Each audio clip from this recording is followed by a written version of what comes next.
Good evening, fine people of the internet. It is Wednesday night. It's time for some midweek, and my panel tonight we have Where Gingerbeard. We have Count Grumpy Old Slan, and we have the ghoulish Saxius. All nobility around here, and then me, the ghoul. The ghoul, yes. Yes, I wouldn't say my lord. where. Yay. I wouldn't say where Gingerbeard is nobility. I mean, Slan has Did you that call- regal sort of accent, doesn't he? So I thought you called Where Gingerbeard a count. I'm king of my hovel. king of your hovel. Okay. And in chat, I can see. Oh, there's Halakar. There's Paris. There's From the Hill to Lee Baker. I can see you lurking there, Saxius. And we have a Wayne creeping in. Wayne from Discord. Dun, dun, dun. Hello. Wayne. Good day, folks. Can't. If the You sound's a appear to be bit funny, quite I'm sitting on the laggy. front lawn. Yeah, I'm on the lawn. Fair enough. Fair enough. Damn dog wanted to go for a walk. You are very, very jerky there, Wayne. Very jerky. Oh, hang on. I'll get closer. So if you can find yourself somewhere where you're not jerking around so much, that would be great. I mean, I'm probably breaking up a bit because of my internet connection. It's always bad.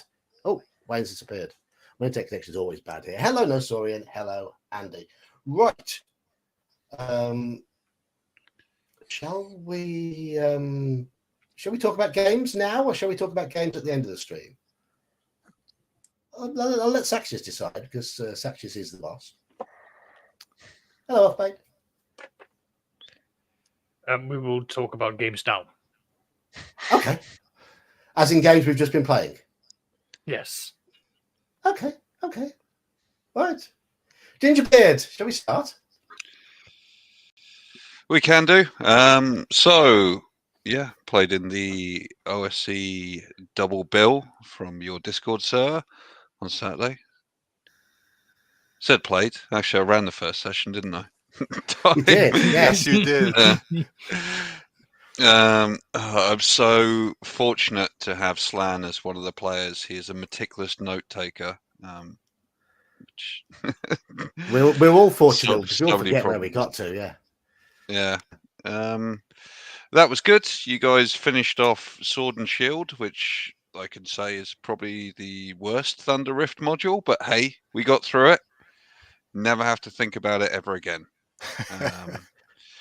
It played okay, though. It didn't play awfully. I mean, yes, it forcibly split party members. Well, that was because I was doing a bit of juggling because it was meant to be like a solo module, like DM. You mentioned that at the end of the PC. session. Yeah.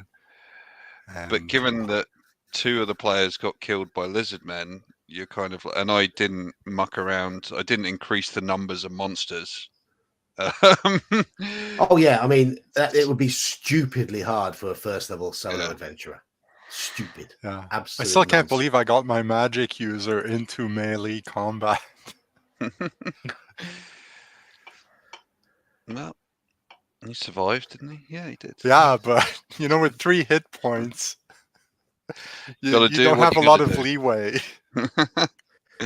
So whose characters died? It was one of Daniel's and Omenal's Omenal's. Beastmaster. Yes. Torn apart by lizard men. Meanwhile, I think you recorded it as overestimated lizard men. Underestimated lizard men. Underestimated, yeah. Great Albertus was beating the Le Chevalier Noir on the battlefield. Yeah. Yeah, but you guys let them survive. So there's a future antagonist for you. And then Good. the evening session, Yog ran. That was enjoyable enough. Druid character is probably a bit sad that he dealt the death blow to a giant weasel, but hey. The weasel was tormented. Again, it was Daniel's character who was being utterly tormented. Yeah. If he hadn't rolled maximum hit points at every level, and He just had the worst luck Saturday. Yes. Hello, Emanel. Yeah, and I played in both of those games, and they were good. And I ran part 2 of Ladybug Fly Away Home for Call of Cthulhu on Monday night, and on the player characters. But they seem to be enjoying it. I wonder if Wayne's connection's improved. Wayne. Oh, that seems better. It should be connected. I'm back in the house now. I was on the lawn with the dog. He had this sudden urge about an hour and a bit ago to go outside, and then he refused to come back in. Well, dogs do that. It's too nice outside. I can't blame him. We were just discussing games we've been playing over the weekend. We went to Slan. You played in the. Well, I played both OSC sessions, and I was going to run my Gamma World game on Friday evening, but I had to cancel. So that was it. We still have to reschedule that, but it'll probably be a couple of weeks, because in 10 days the gaming con here in Montreal is happening, so a bunch of us are going to be busy there. La Belle Parmise. Yeah. That is happening on my birthday. So, oh yeah? Yeah. Cleric Con. No, Cleric Con is 3 weeks later. Oh, it is, yeah. No, Cleric Con is end of. It's in a month. Yeah, it's the 3rd to the 5th. Oh, you've got another convention, haven't you? Yeah, sorry. Yeah, there's one in Montreal in 10 days. Oh. So I have the 2 gaming cons like almost back to back. There's like 2-3 weeks between them. Be kind of nice to have a bit more space between them, but I'm not going to complain. Will anybody be playing Starfleet Battles? I'm not sure what I'm going to be playing yet. I'm actually helping out the Dungeon Minister with some stuff, so I'll be spending some time volunteering. And hopefully I can get in on one of Mage's Musings games, and also the Dungeon Minister's game. Also, one of his kids is running a game that I'd be interested in trying, so that could be fun. Okay, and Saxius. Yeah. Yes, I had my 2nd edition, which was the characters who is from an empire of necromancers. Basically, he arranged to teleport home and revisit his family, and there was a lot of role playing about that. The highlight was grown men being excited that they were now setting up treaties and import licenses for whiskey and coffee in that game. Followed by minor things like making alliances and securing help to fight an approaching lich. But the important thing is they have secured coffee for the future. My players' priorities. You can get your spreadsheets out and work out how much they spend. But so the dead can wake up. That's what coffee's for. Yes. So so that's all been like pre-worked and set up, but they had a blast. I then had out of my 5th edition game with Elf, which was a good deal of fun. It was a lot more role play. There was a lot of combat to begin with, and the players basically took on it was combined forces between a group of water genasi or water elementalists and the fort that the players were from, because they had discovered that there was an encampment of enslaving Kuotoas in the nearby area. So, wishing to not impact the supply routes of the kingdom where they're getting all of their help from, because they're out in the frontier, they've basically had to go and deal with the Kuotoas to make sure that the waters are safe. And in doing so, they've also learned that, well, by getting rid of one enemy, they've opened up room for another enemy to move in. So there's now discussions. Yeah, they're now discussing of like, okay, do we try to like use our victory to, win over them, or at the moment, one of the players had a relatively good arguments that they should go back, gather up NPCs, hirelings, and followers, and then go to the next enemy and basically just lay down the might is right and get rid of any competition. So that's at the moment. Consequences. Yeah, Consequences are so much fun. Exactly. So that's the thing. But one thing I did drop on them, which the players are now also aware of, is that they can't keep running around and consistently fight monsters because they're on the frontiers. And if they can't find resources to sell back to the kingdom, the resources will dry up. Then it becomes a lot harder. So the players are realizing, okay, we've got to deal with this quickly. And then we have to look at like 3 major hooks that I've thrown at them, and they have to decide which ones they want to investigate to go out and do wilderness exploration to see if they can find anything of major worth for them to then start sending back to the kingdom.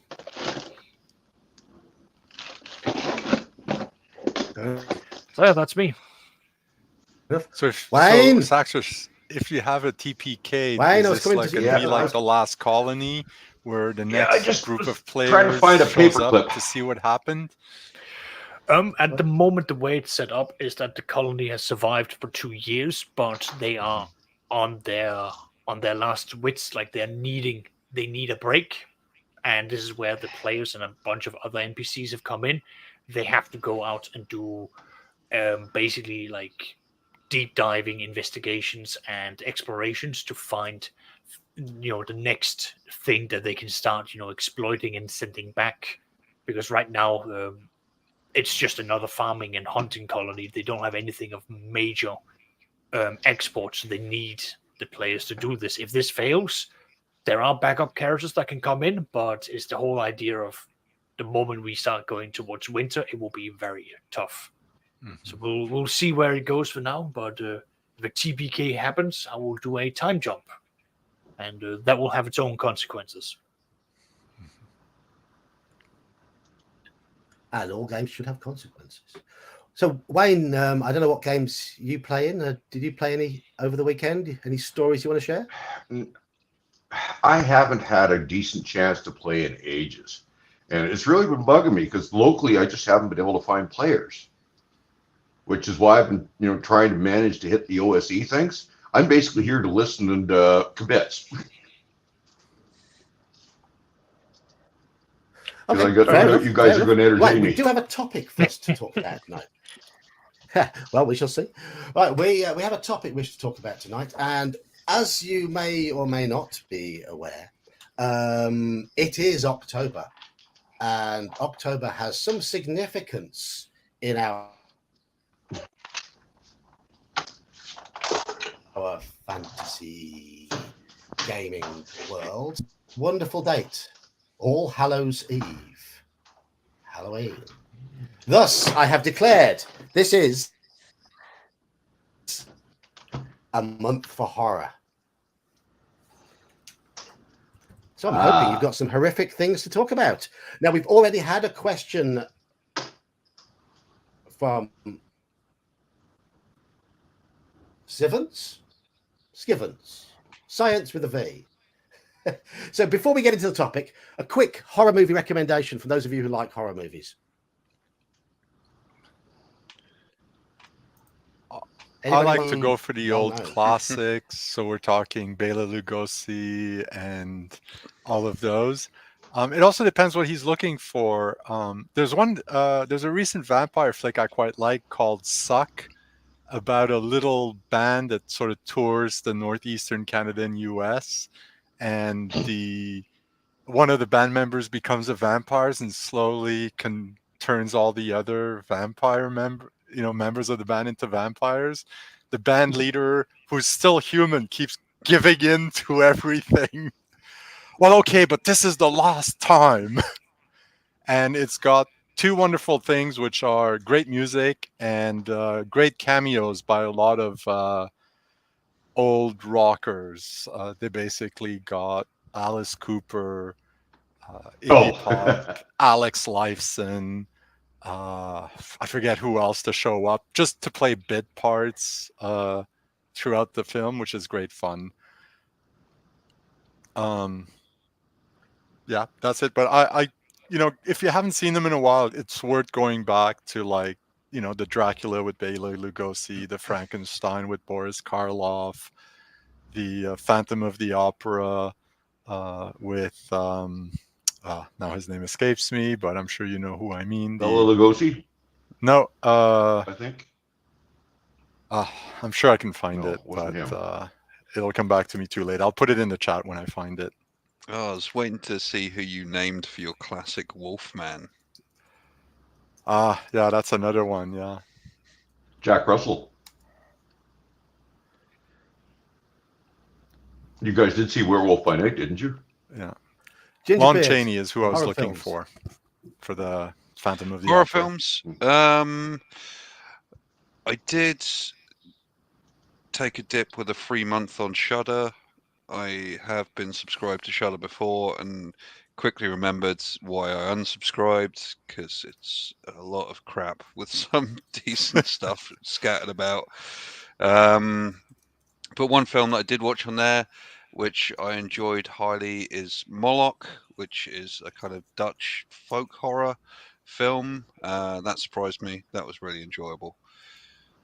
Trying not to give spoilers. But yeah, if you like folk horror, and they dip between Dutch and English, so it's not like you're a slave to subtitles throughout. Yeah, enjoyable.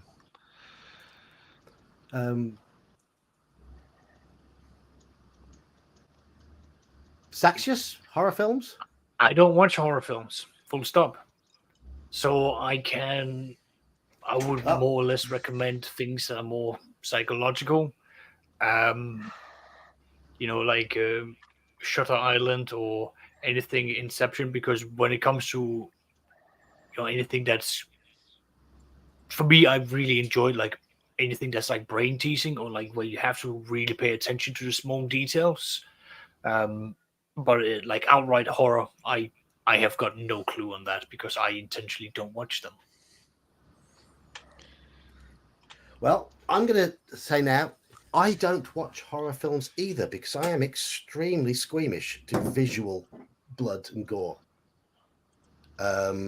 Which I know the people who play Call of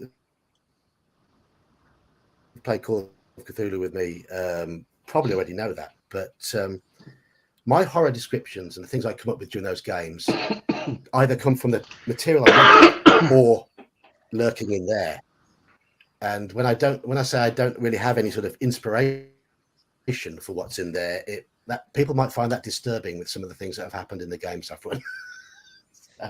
So no, I'm not mimicking anything when I run horror games. I'm just dredging from what my mind comes up with.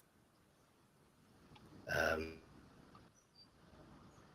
it's a very twisted mind. And I will say I have run some horror games where there have been events that are none too pleasant. Is that right, Gingerbeard?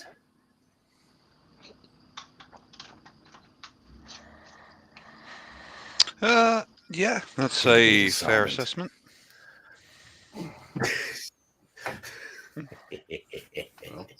But I mean, the last horror film I saw was the Blair Witch Project, and I didn't mind that because it had no blood and guts in it.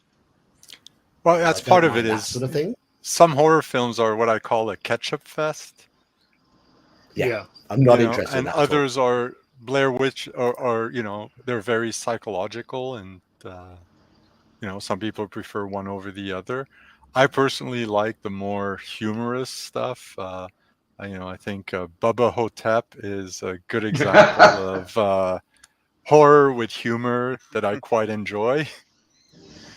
which it's basically, for those who don't know, it's set in a retirement home, and the main characters are a black man who claims to be John F. Kennedy, whose brain was transplanted into the body of said black man, and Elvis, who the reason the person we found who thought was Elvis died was like an impersonator he would sometimes hire so he could go away and get away from it all. And when the guy died, everybody thought Elvis was dead, and by the time he came back, it was too late.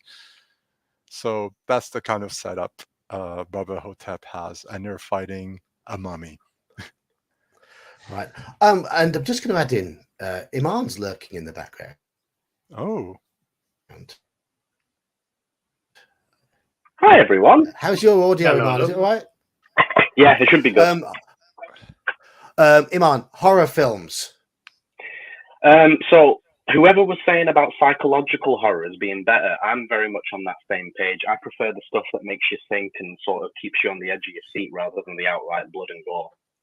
A film that I watched back in the day, maybe about 10 years ago, was called Exam. It was kind of mundane, but the fact that it kept me thinking was like, yeah, it wasn't outright horror. There was people being murdered and shit, but it wasn't. It was like the build-up of it that made it what it was. Yeah. See, my wife is the opposite of me. She watches absolutely anything with blood and gore in it. The more the better. And it is quite disturbing, some of the things she Has she seen the latest Saw movie then? I do worry sometimes.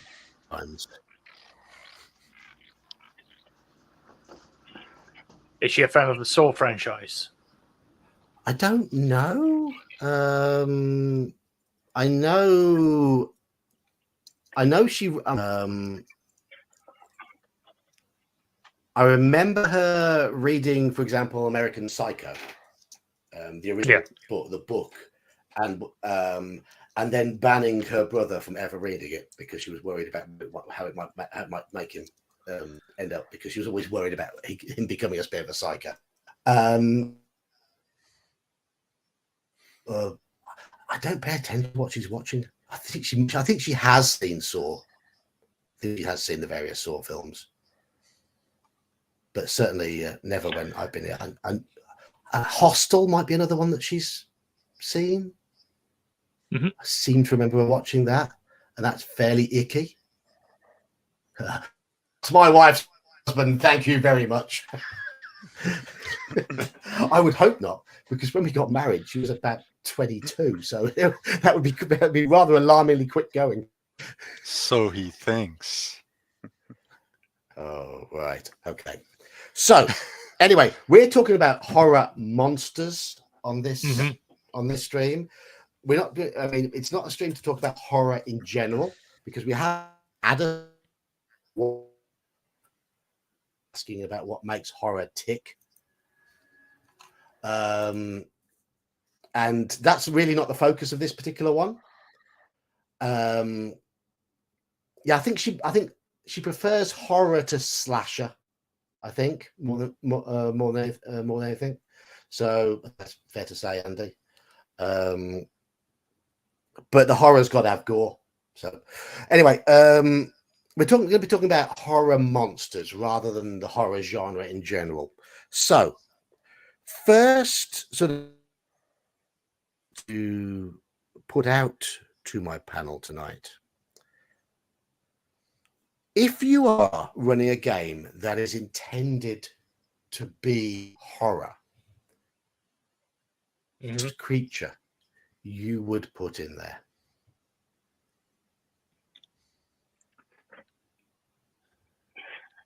And let's start with the fantasy genre. If it's a fantasy genre, let's say you're going in maybe in the Ravenloft setting or something similar. Obviously, you think vampires, but is there a go-to creature that you would put in to make things a bit uncomfortable, and why? For me personally, I would start by adding extra appendages.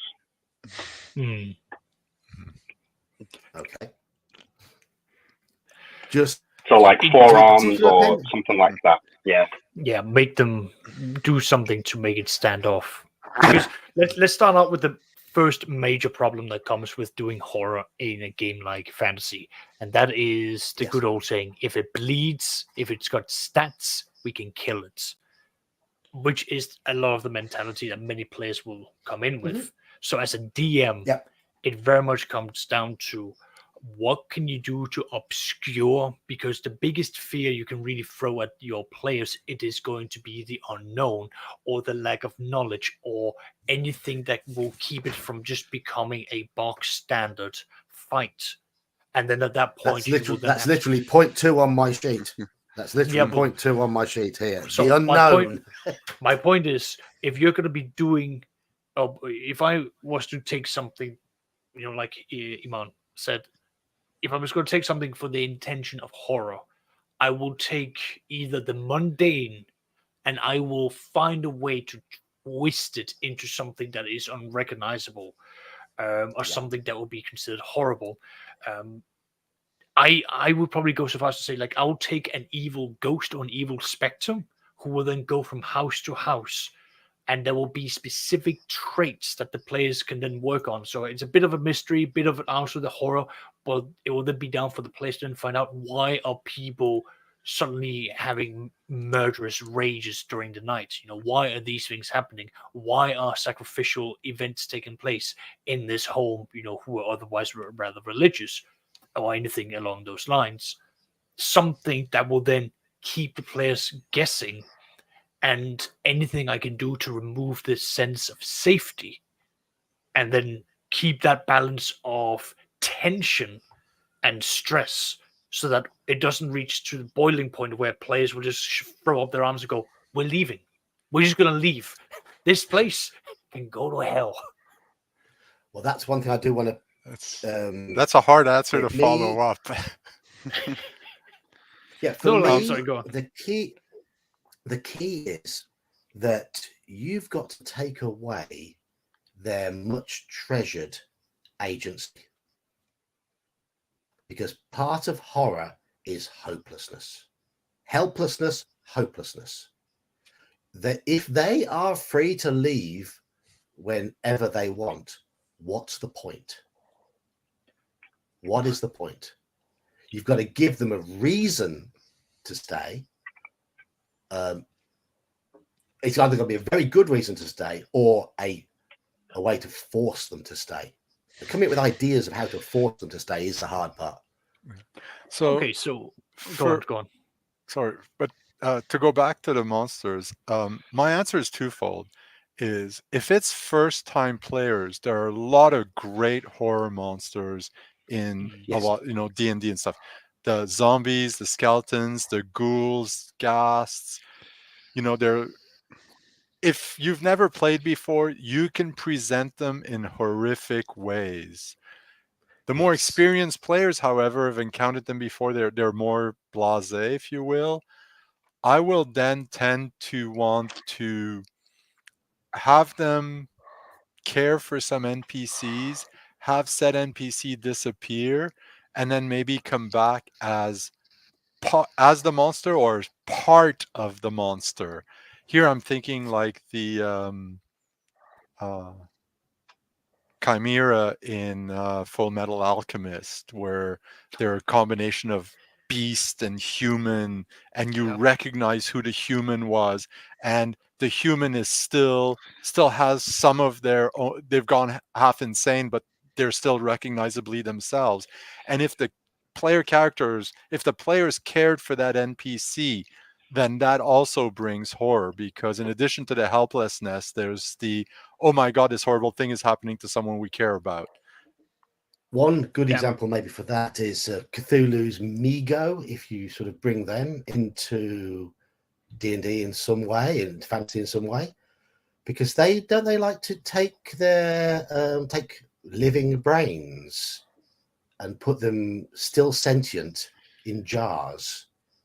And you could find yourself communicating with the brain of a good friend in a jar. You absolutely can do. I mean, I've also gone the route of things like, I think they're called mongrel people, where they are, part as Slan said, part human, part something else, and you then make them the result of like vile experimentations. And now, the players are coming in, they might look monstrous, they might go and they might attack them, and then all of a sudden they learn where they came from. They learn that they've now done very evil deeds because they've now killed or they've attacked innocent people who were crying out for help.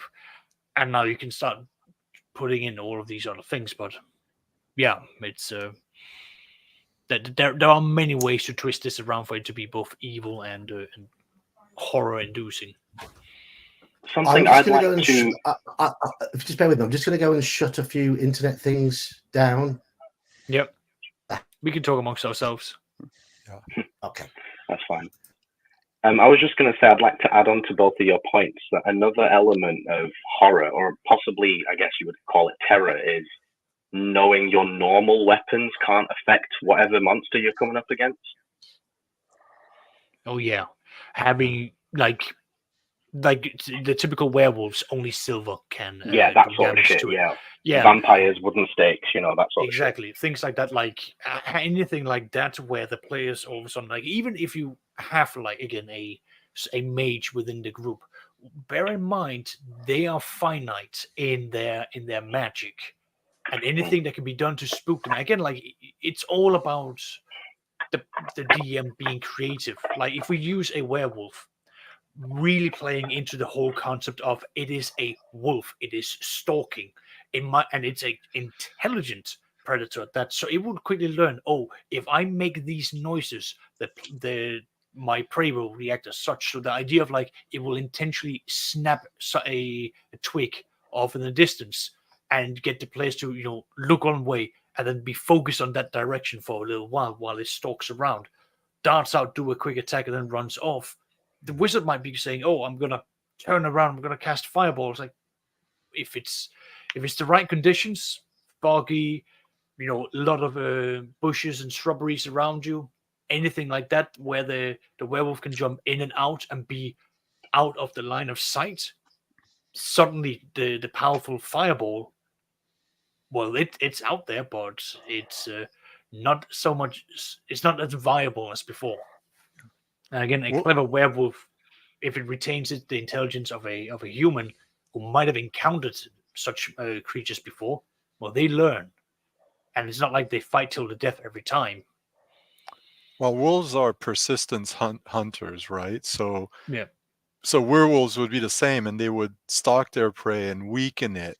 Like you said, they distract it. They'd get it to, shoot their arrows, shoot their fireballs, magic missiles, whatever. Use up their resources on distractions, and then when it finally attacks, like the party is exhausted, the party has few resources left, and that's when it's going to attack. That's what wolves do. They don't attack outright. They keep running after the deer, elk, whatever they're after, and they just exhaust it, literally exhaust it to death, and then it's fairly safe to attack. So werewolves should do the same with their party, and being in the situation of being the hunted there can become quite horrifying if it's presented well by the DM. Yeah.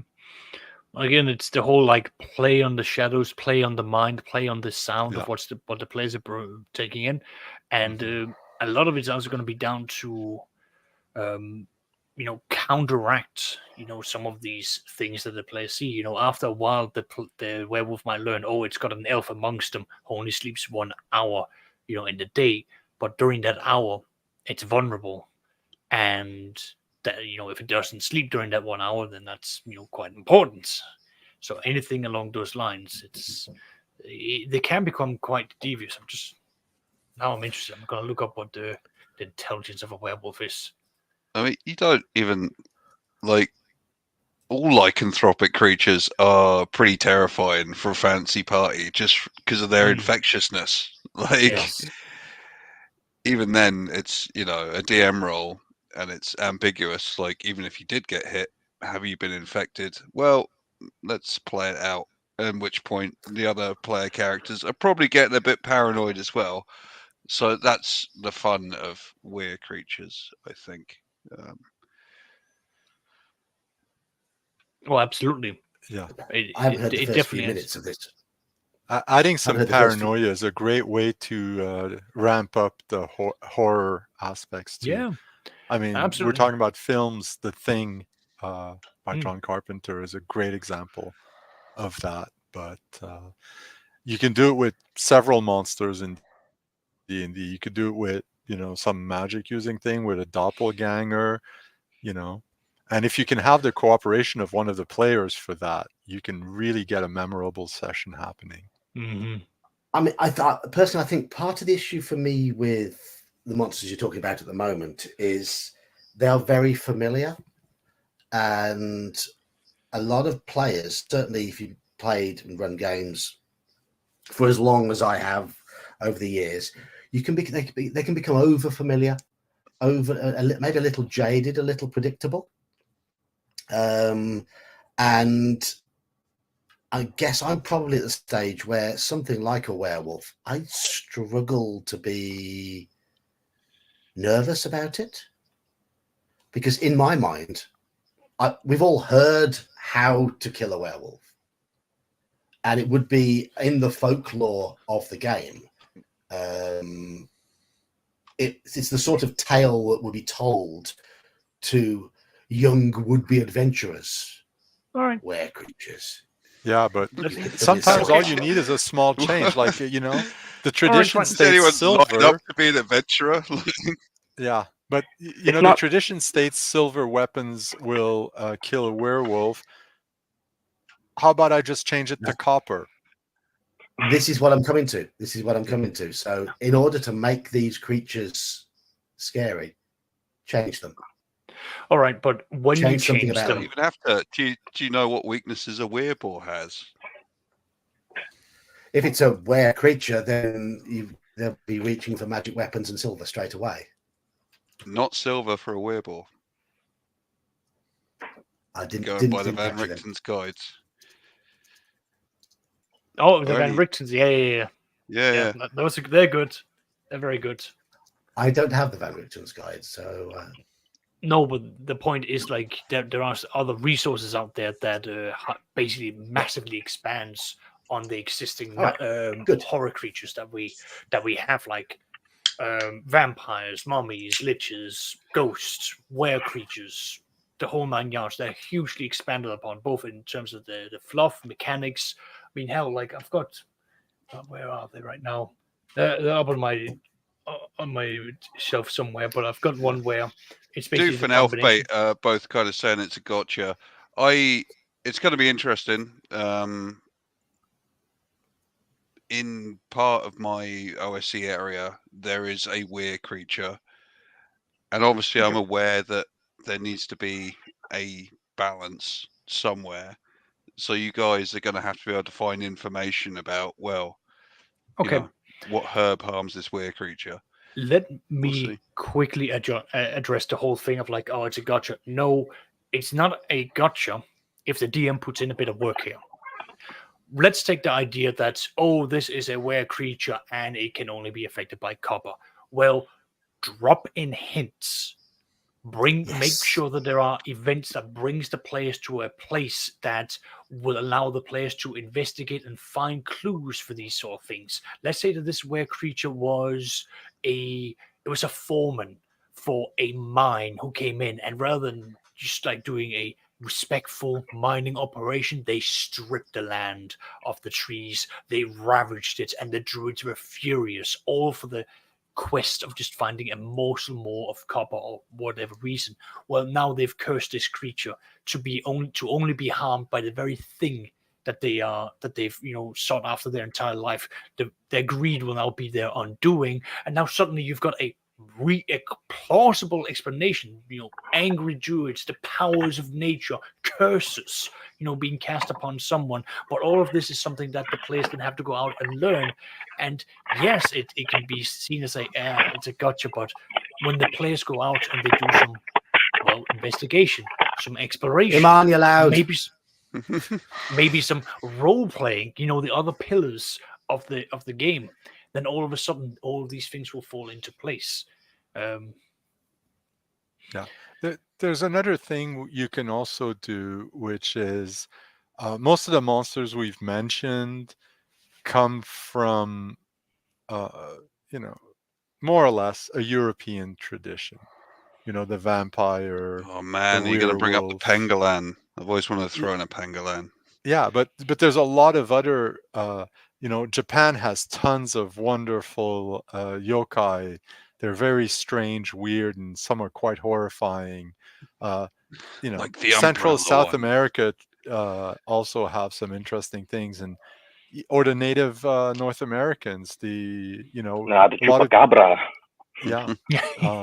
There's a lot of interesting things we can find in other cultures that could be used for that. And the thing you don't want to do is say, you know, even if it's a werewolf, you don't want to say, "Oh, you see a werewolf." No, you describe it, and you know, eventually they might find out what it actually is, or you might tell them in once the session is over. But describing this monster they're totally unfamiliar with, that has its own set of vulnerabilities that they're not familiar with in a metagaming aspect, can also increase the horror in the game quite a bit, if again presented correctly.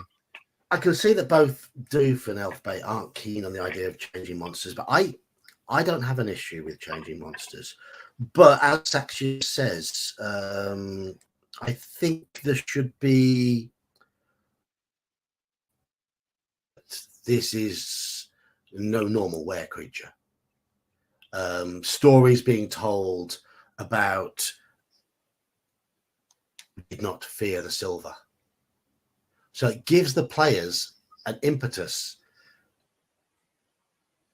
And I like it might be my Call of Cthulhu thing, but I like the idea of having a degree of investigation in a horror scenario, whatever the system.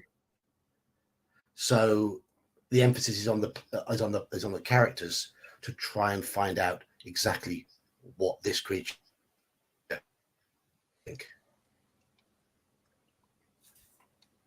But that's just my opinion. I don't always use standard monsters. I like to mess about with different monsters. So, I mean, you fought what was that bird you fought in my OSD game? A giant, oversized chicken, things like that. Yeah, little turtle men, and who are now your friends, and gelatinous cheese. But this See, going back to your silly. earlier point about how it's hard to get nervous about stuff that's done to death, it's also hard to get excited about that same stuff. So when I came across that gelatinous cheese, I was like, what the fuck? This is unlike anything I've experienced before. And it was a standard D&D monster just presented as a cheese. Yeah, it's great. Yeah. I mean, who else would talk about an amorphous blob of cheese? There may be other DMs out there who've done gelatinous cheeses in the past. I'm not going to claim to be the only one who's ever dreamt up that, but hey ho. Oh, he's here to tell me I'm wrong. Thought you were working, Eli.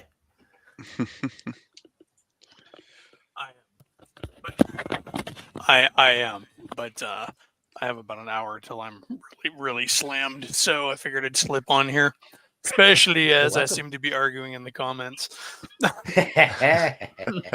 Hello, Brian. No, I think you have a fair point.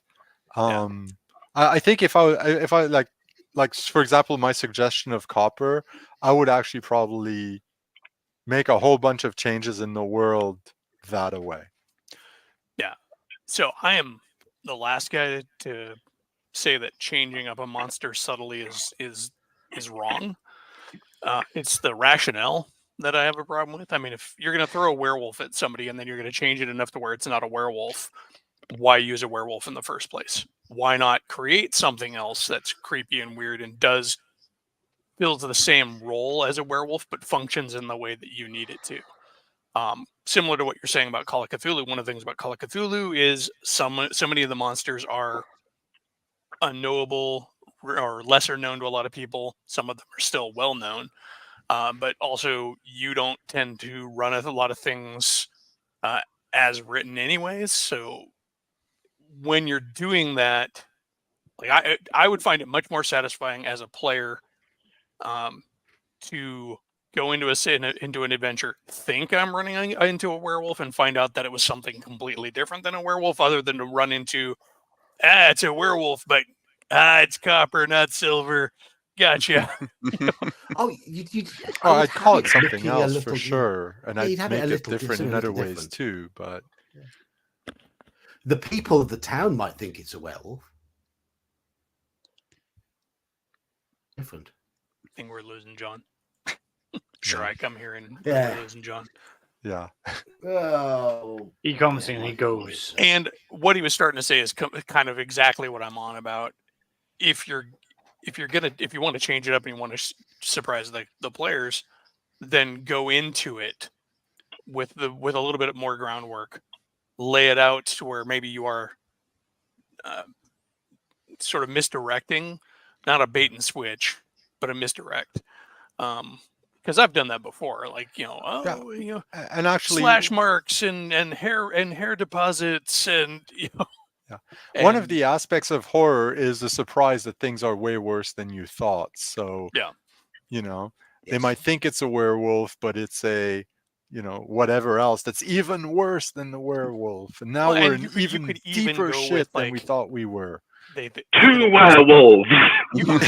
two werewolves, Yeah. I think we are all in goblins riding agreement that werewolves. What that are in There's an wolf old tale form. there's an old Tales from the Crypt comic where they're looking for a vampire, and what they don't realize is it's actually a couple, and I think she's the vampire, he's the werewolf, and they can hide each other's tracks, and he can make sure to transport her during the day and whatnot, and that's how they evade. Well, a great example of that would be a really cagey vampire who, on the night of the full moon, is when he does his hunting, and he does it in wolf form. So all the wounds are those of a wolf, and it's timed only for the full moon. And so the party's like, we clearly have a werewolf. They go Yeah. hunting him down. Are They're you- like, That's You're a second edition Ravenloft module writer. Those Is are one of that- those ideas that sounds really cool, but then you sit down and the players just bimble around and they're like, "We don't get it." It's like, okay. but So that's here's what I'm talking about. Like, you can misdirect and use the familiar monsters, but then again, I guarantee you could use something as simple as a goblin and make it horrible. One but lone Ravenloft had goblin. them. They spelt goblin with a Y. I was going to say earlier that actually on a quarter of the deaths in the OSE game from goblins. That's pretty horrific. Well, and a lot of it's just presentation. I mean, whatever monster you're using. I mentioned in the comments too. Fantasy adventures for horror is a great opportunity to use those monsters that you will never figure out a place to use them in a dungeon. The real oddball stuff that often is, sort of a one-off, and maybe hits a little bit higher than the party is ready to take. Have that creeping around. Some sort of weird oddity, it lives down a well and it comes up into the village at night, and or it lives in the caves under the, on the coast or whatever. It's a good example, a good chance to pull out those monsters that we will almost never use as DMs because they just are too oddball or weird to use in conventional dungeoneering. That is true. I mean, Good point, the Alistair. unknown the unknown and the unpredictable to me is important. And when conventional methods fail, and I've said it before, I'm going to say it now again. One of the worst pieces of advice that WotC ever gave was, in a horror game, you never want to make your players fearful. You just want to make the characters fearful. It's an important distinction, that, actually. I think that's wrong. I think there needs to be tension, maybe not fear, but tension amongst the players. I think you need to maybe you got to differentiate. Apply good intentions to what WotC was saying there, though. I don't believe that they were saying you shouldn't instill a sense of well-meaning fear in the sense that we get when we're watching a horror movie.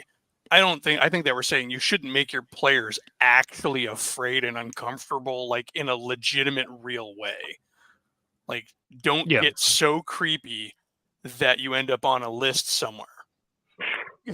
Yeah, like there's got to be made a differentiation between what don't go so heavy that there's a police report about you when you're done playing the game. But clearly, it's okay to squeak out your players and make them feel a little bit uncomfortable at the table. That's what horror movies and horror books and horror comics do. So I don't think WotC was ever trying to say don't make them afraid at all. You want to have the fear factor that you get playing a good video game or watching a horror movie or something. That's my opinion. Kind of vibing with that. It's like, just because Garth Ennis wrote Crossed doesn't mean you have to be that guy. Fuck. No. Yeah. No, like yeah. I mean, no, that's yeah. But I mean here, Chris says here, horror is theatre of the mind. If players can't feel it, then how can their characters feel it? I felt that they were talking about fear effects from monsters more than anything, and really trying to gamify it. That's how it came across. But this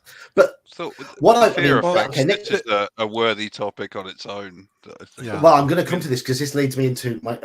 We've already gone into the unknown, whether known creatures are or are not scary, and to twist the familiar to make it unexpected.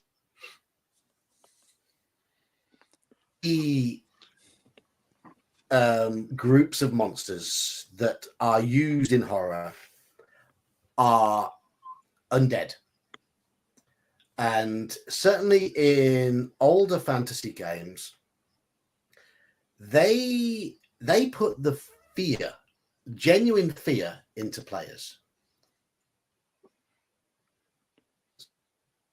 but almost all of those reasons boil down to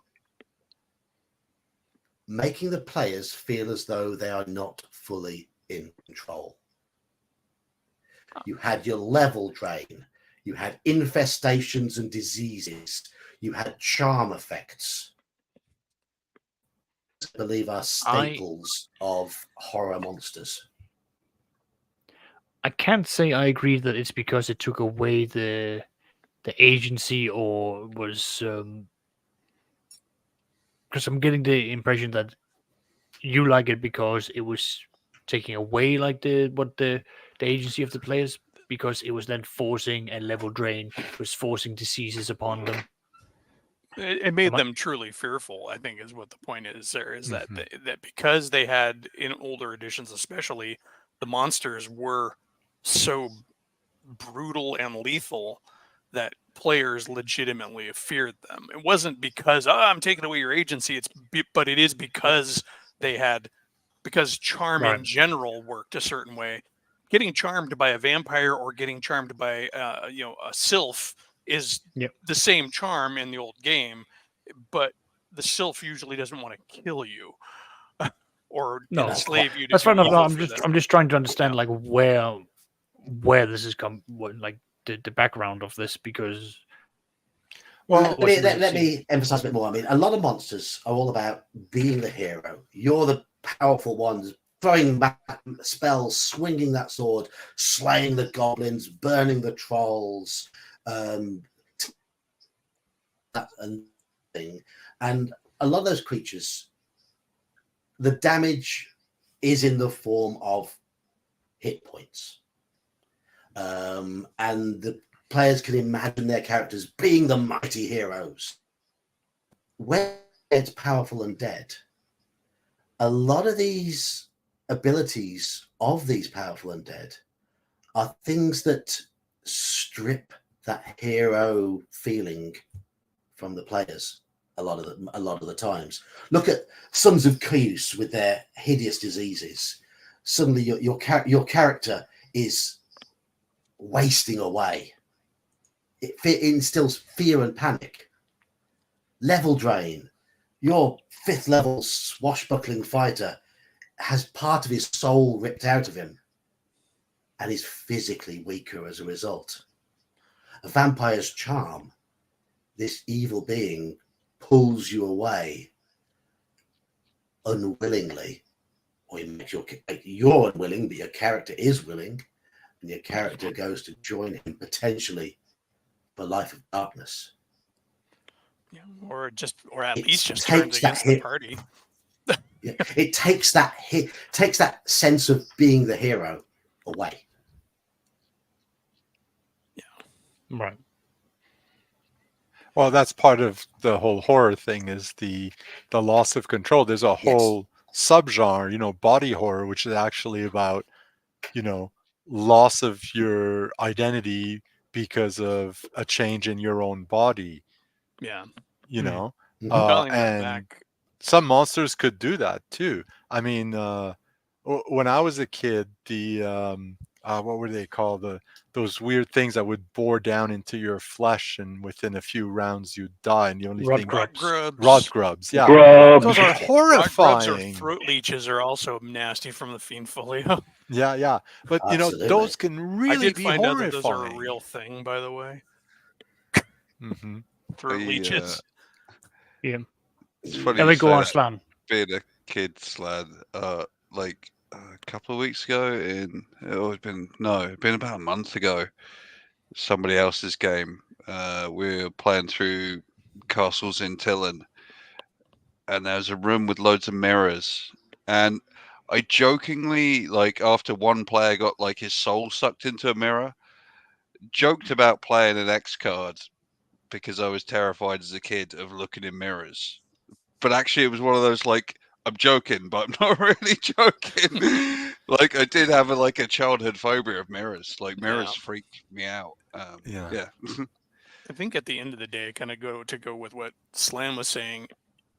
Horror only works if the party and the players, to some degree, are vulnerable in some way. It's not going to be the same way with every kind of horror. It's isolation, resource poor, overpowered, out of their breath in some way. Like a lot of Call of Cthulhu adventures are like, I'm an ordinary librarian. What the hell do I have to do with cosmic entities that are going to doom reality? Yeah. But I think players, I'm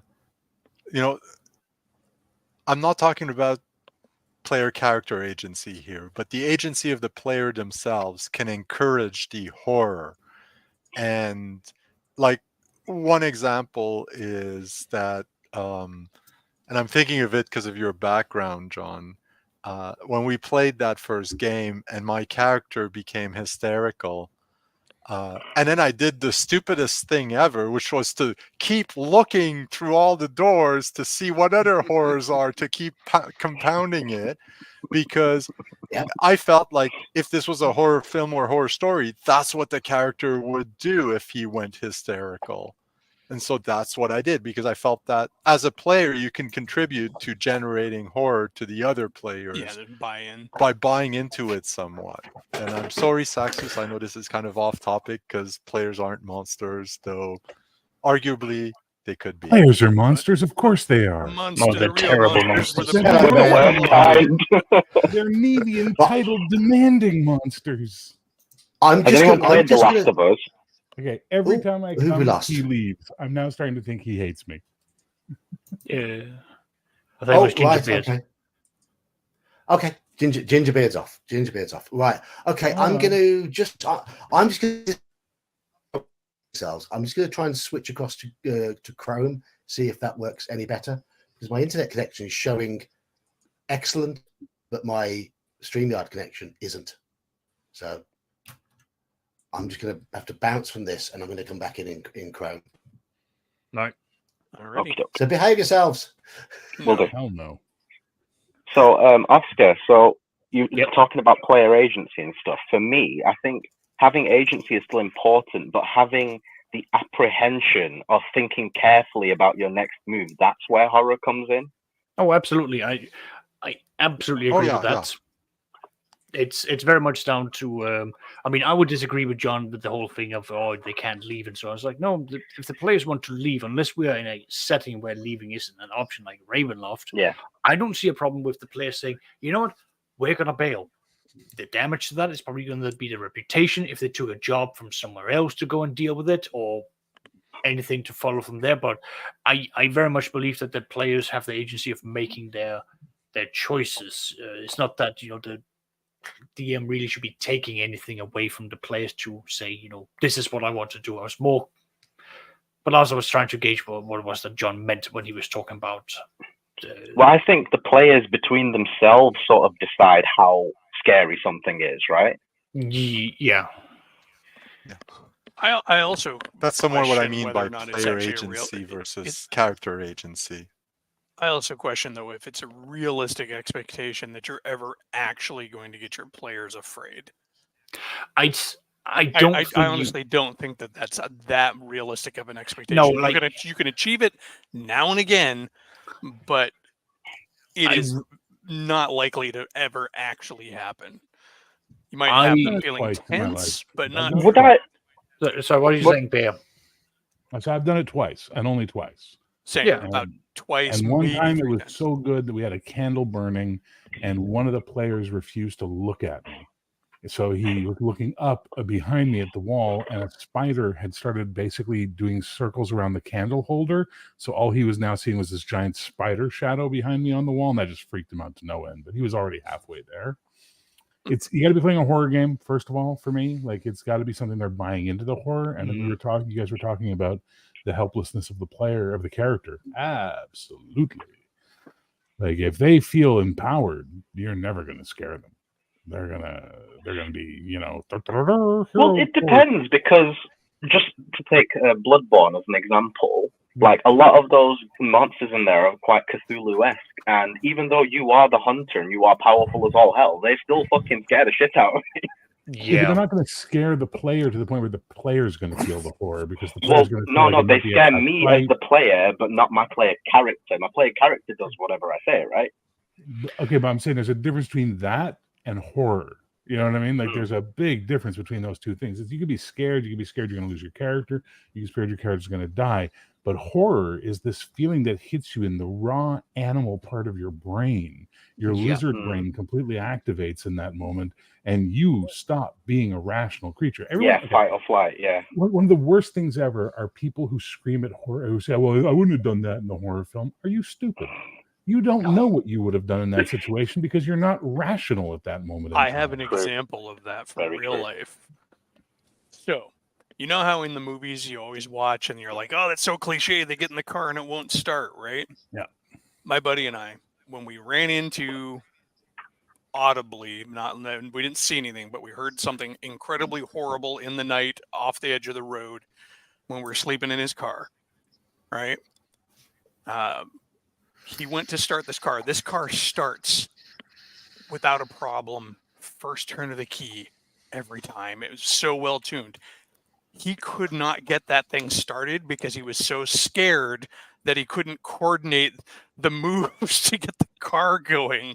And then finally, when he did, we just peeled out and threw gravel everywhere. No. So, I mean, yes, you can say, well, I would never do that. I'd never run upstairs. Why would you run upstairs? You're trapped upstairs now, Or why would you go into the basement? Because you know what? You go into the basement.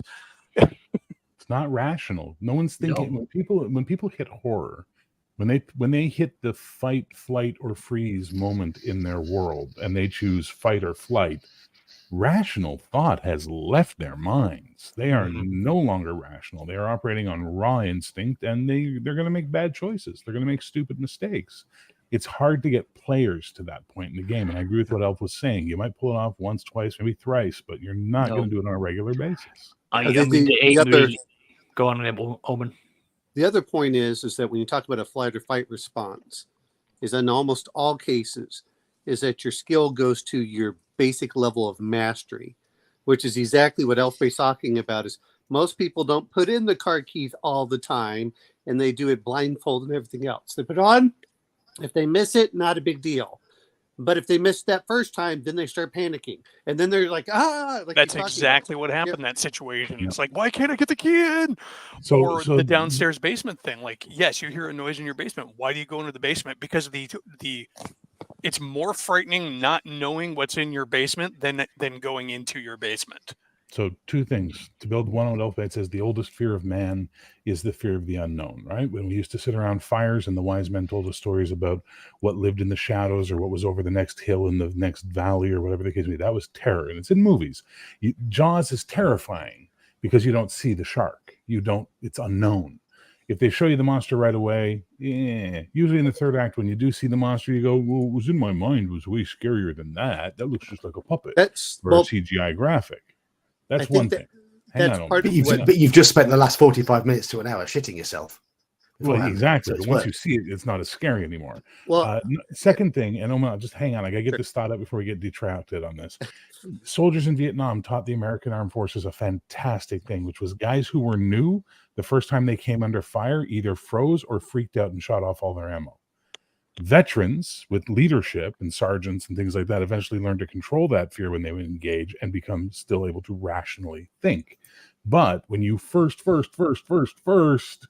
encounter that kind of terror, you don't think, you react. Big difference. All right, sorry, woman. I just wanted to get Halakar made this comment.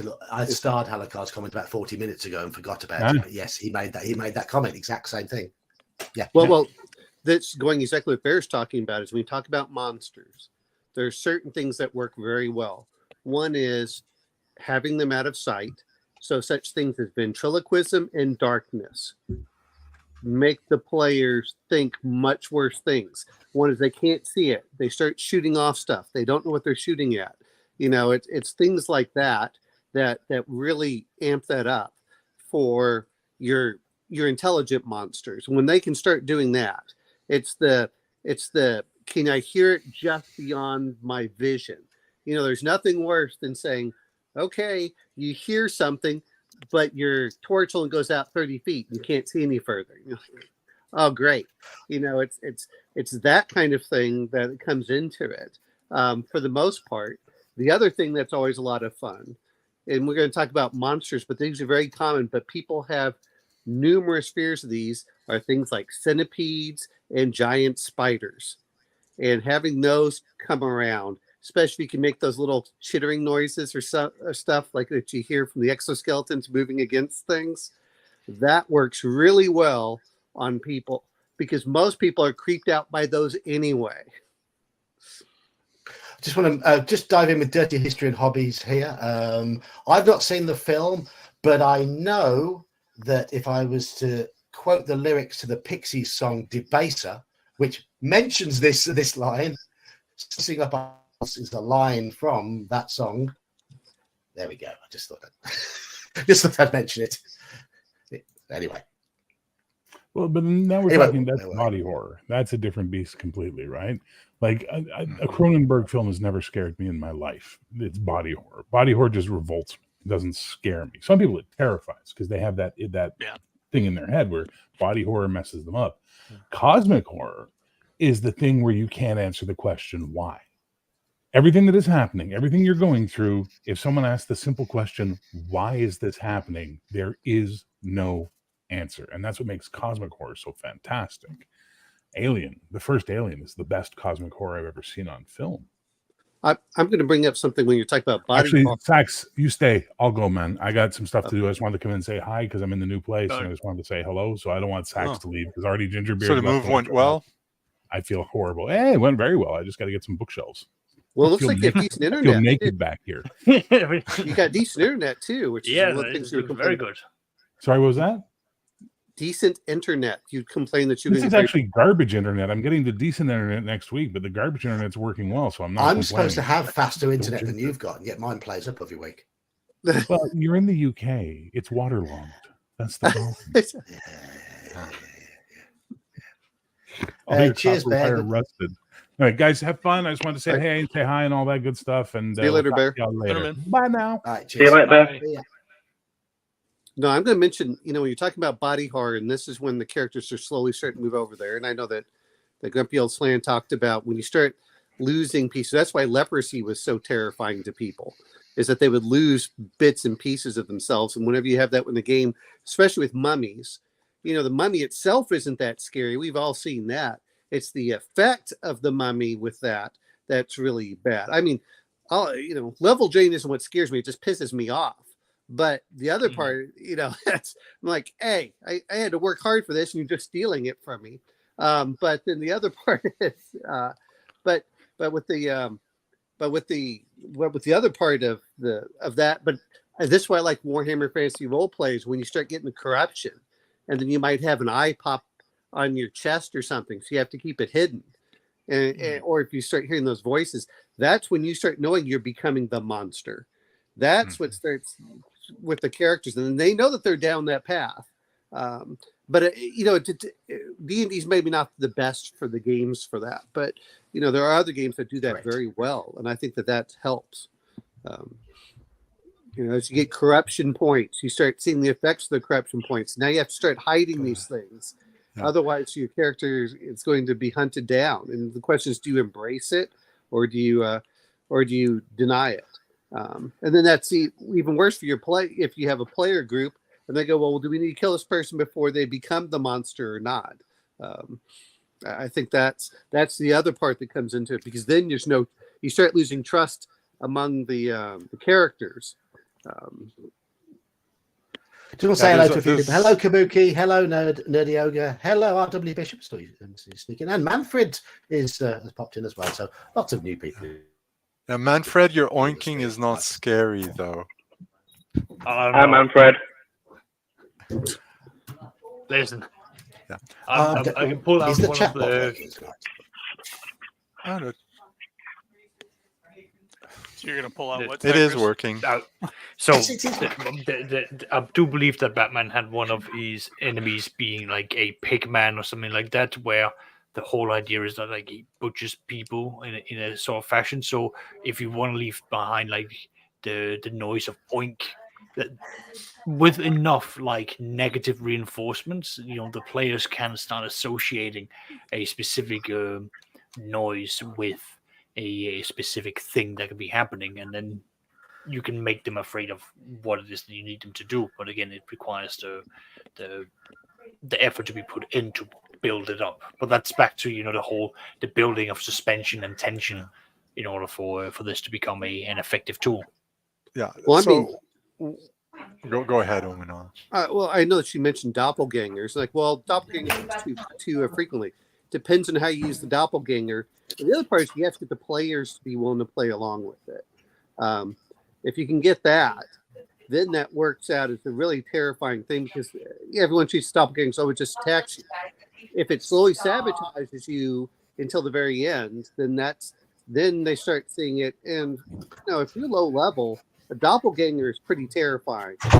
And I think that's part of it too. Is a lot of times when we're looking at stuff like, well, I'm 7th or 8th level. Like, well, that's not that scary at 7th or 8th level. But if you're 2nd or 3rd, a doppelganger is pretty terrifying. It can. I mean, certainly the first time I ever encountered one in the game of D&D, it made me very nervous. I didn't know what was happening. My DM employed it in quite an interesting manner. But once you learn what a doppelganger is, and doppelganger does, there are ways of trapping them. You've just got to spot it first. But certainly, yes, I would say the doppel. It was in the module B3, Palace of the Silver Princess, and that doppelganger wrecked my party completely, and I didn't know what was happening, and that was quite nerve-wracking. It was quite nerve-wracking. Anyway, I want to come. Speaking of I want to just ask you all a quick question now. The most scary or disgusting, whichever you want to go for, monster in any role-playing game that you've come across? The Marlborough from Final Fantasy is a good shout. The what? The Marlborough from Final Fantasy. Yeah, I'm not familiar with that. Not familiar with it. It's a big fuck off green horrible tentacle blob monster with no eyes, just a huge row of pointy ass teeth, and it has a signature move called Bad Breath, which poisons, blinds, and silences your party. I am sending a picture Is it into scary? Discord. Is it scary because it has visual effect? It's scary because it can fuck you up and because it looks disgusting. Like, so if it gets the first attack off, you're dead. I was basically going to say, I mean, what it looks like. Yeah, by what it looks like, it's absolutely disgusting. Yeah, no, I found a picture here thrown into to Discord. It's, as he said, just like a giant mouth at the center, and there is a multitude of eyes both on the top and below, and you can't make out, what it really is. It is a very Lovecraftian creature by the looks of it, just a sign. I don't dare open Discord because of my internet. Listen, this is like old video game graphics, so you're fine. Which one did you find it from? I'll just throw in a link. The Final Fantasy X version is probably the most graphically accurate and disgusting one. Have a picture you want to share on screen of it? I'll get it up here.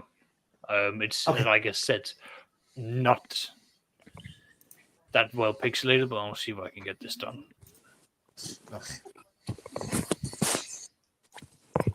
I mean, I don't want to potentially spoil the an adventure. I mean, I don't know if anyone's. It's just a picture. Okay. Ooh. Yeah, that thing. Yeah. Ooh. That's interesting. It's like a more tentacled beholder shuffling around on tentacles with a bigger mouth. Yeah. Sort of. So the thing that's scary about it, as well as how it looks, is the fact that if it attacks you first, you are fucked. I can't think of anything, honestly, because I'm not a player very often. Any of the enemies from The Last of Us are also a good shout. But also, I have a really high threshold for you. I'm like, all right, I could probably draw worse. well, I've created worse. Yeah. And the problem I have sometimes with the pictures is that they're not. Oh, what do I call it? It's the uncanny valley that I find the worst.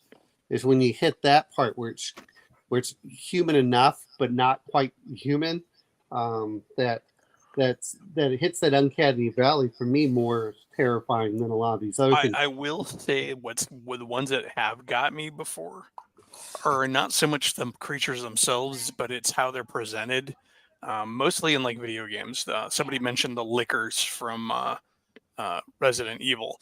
The first time I ever saw one in a game, it's the eeriest encounter because you come into a hallway that has a window at the end of it with a brick wall, and in the 2 seconds, or not even a second that you come, that the scene loads, you see one creep across the wall outside the window, and then you don't run into it forever in the game. But now I know it's there. Are you talking about the RE2 remake or the original? I don't know which one because I'm not that big of a video game guy. All I know is I think the original, the liquor was on the ceiling in the cutscene, but in the remake, it flashes past the window and then you see it later on. Yeah, that's probably the one. That's got to be the one I play because it's that same hallway that after you go down in and trigger something in the level, the next time you come through it, zombie arms bust through the windows and come after you. But like you can go down that hallway a dozen times before you trigger that thing in the game, and then you do, and then like the next time you walk down it. But the other one is there's a game called Land of Pain, which is a really low cost indie game that is just a creepy walking simulator that just presents everything in the most weird, macabre way. And when you finally see the creature that's stalking you, it's just this formless, shadowy thing, but you'll see it like skirt between two pieces of a building way ahead of where you're going. And the game is set up to where if it ever starts chasing you, you're fine as long as you never look back. If you look back at it, it will catch you. But you want to look back because you want to see the monster that's chasing you. And then like they have like it's always the weird setups. So it's like in there, for example, you find a book that's got a sketch of a deep one in it, and then later on at the end of the level, you've got to get in a boat and go across an open lake in the dark. And then right before you reach the other side of the lake, you run out of gas. So now you have to get in the water. You have to get in the water. Well, it's never the monster itself. It's just the way that it surrounds it. That's what's always making me go, and get all weirded out. And like Land of Pain was so bad that at times I'd play it for like 30 minutes and then just walk away. Because at the time my computer was out in the garage too. So I'm like, well, I'm not sitting out here by myself while I play this. Well, speaking of which, my friend refused to play Alien Isolation because that game is super creepy. Yeah, I kind of refused to play it as well. And it's funny because when you look at it, it's like, all right, but it's hard to kill. You hear the noise coming around. When you hear the thump, thump, thump, thump, so you're like, where do I hide? Where do I hide? Well, also knowing that thing literally has free reign of the station through all the air ducts and everything. And it learns from your behavior. That's the scary part. And it actually has in-game senses. If you are hiding under a desk and accidentally tap the tin can that's near your character's foot, it will hear you. Oh, yeah. There's actually 2 AI systems that it runs on. And it's somehow, I don't know how they work exactly, but they work in conjunction to keep it near you, but not exactly at you all the time. Yeah. Well, but I mean, it's the atmosphere that gets you, and it is the somewhat like you're talking about. While you're talking agency, it's somewhat of the powerlessness of doing things. I mean, I was reading the Van Richten's guide for vampires, and the elder vampire, it's like you can barely do any damage to it. It regenerates so quickly. It's immune to just about everything, including sunlight. How the hell are we supposed to beat this thing? Okay, scariest. I mean, in terms of monsters,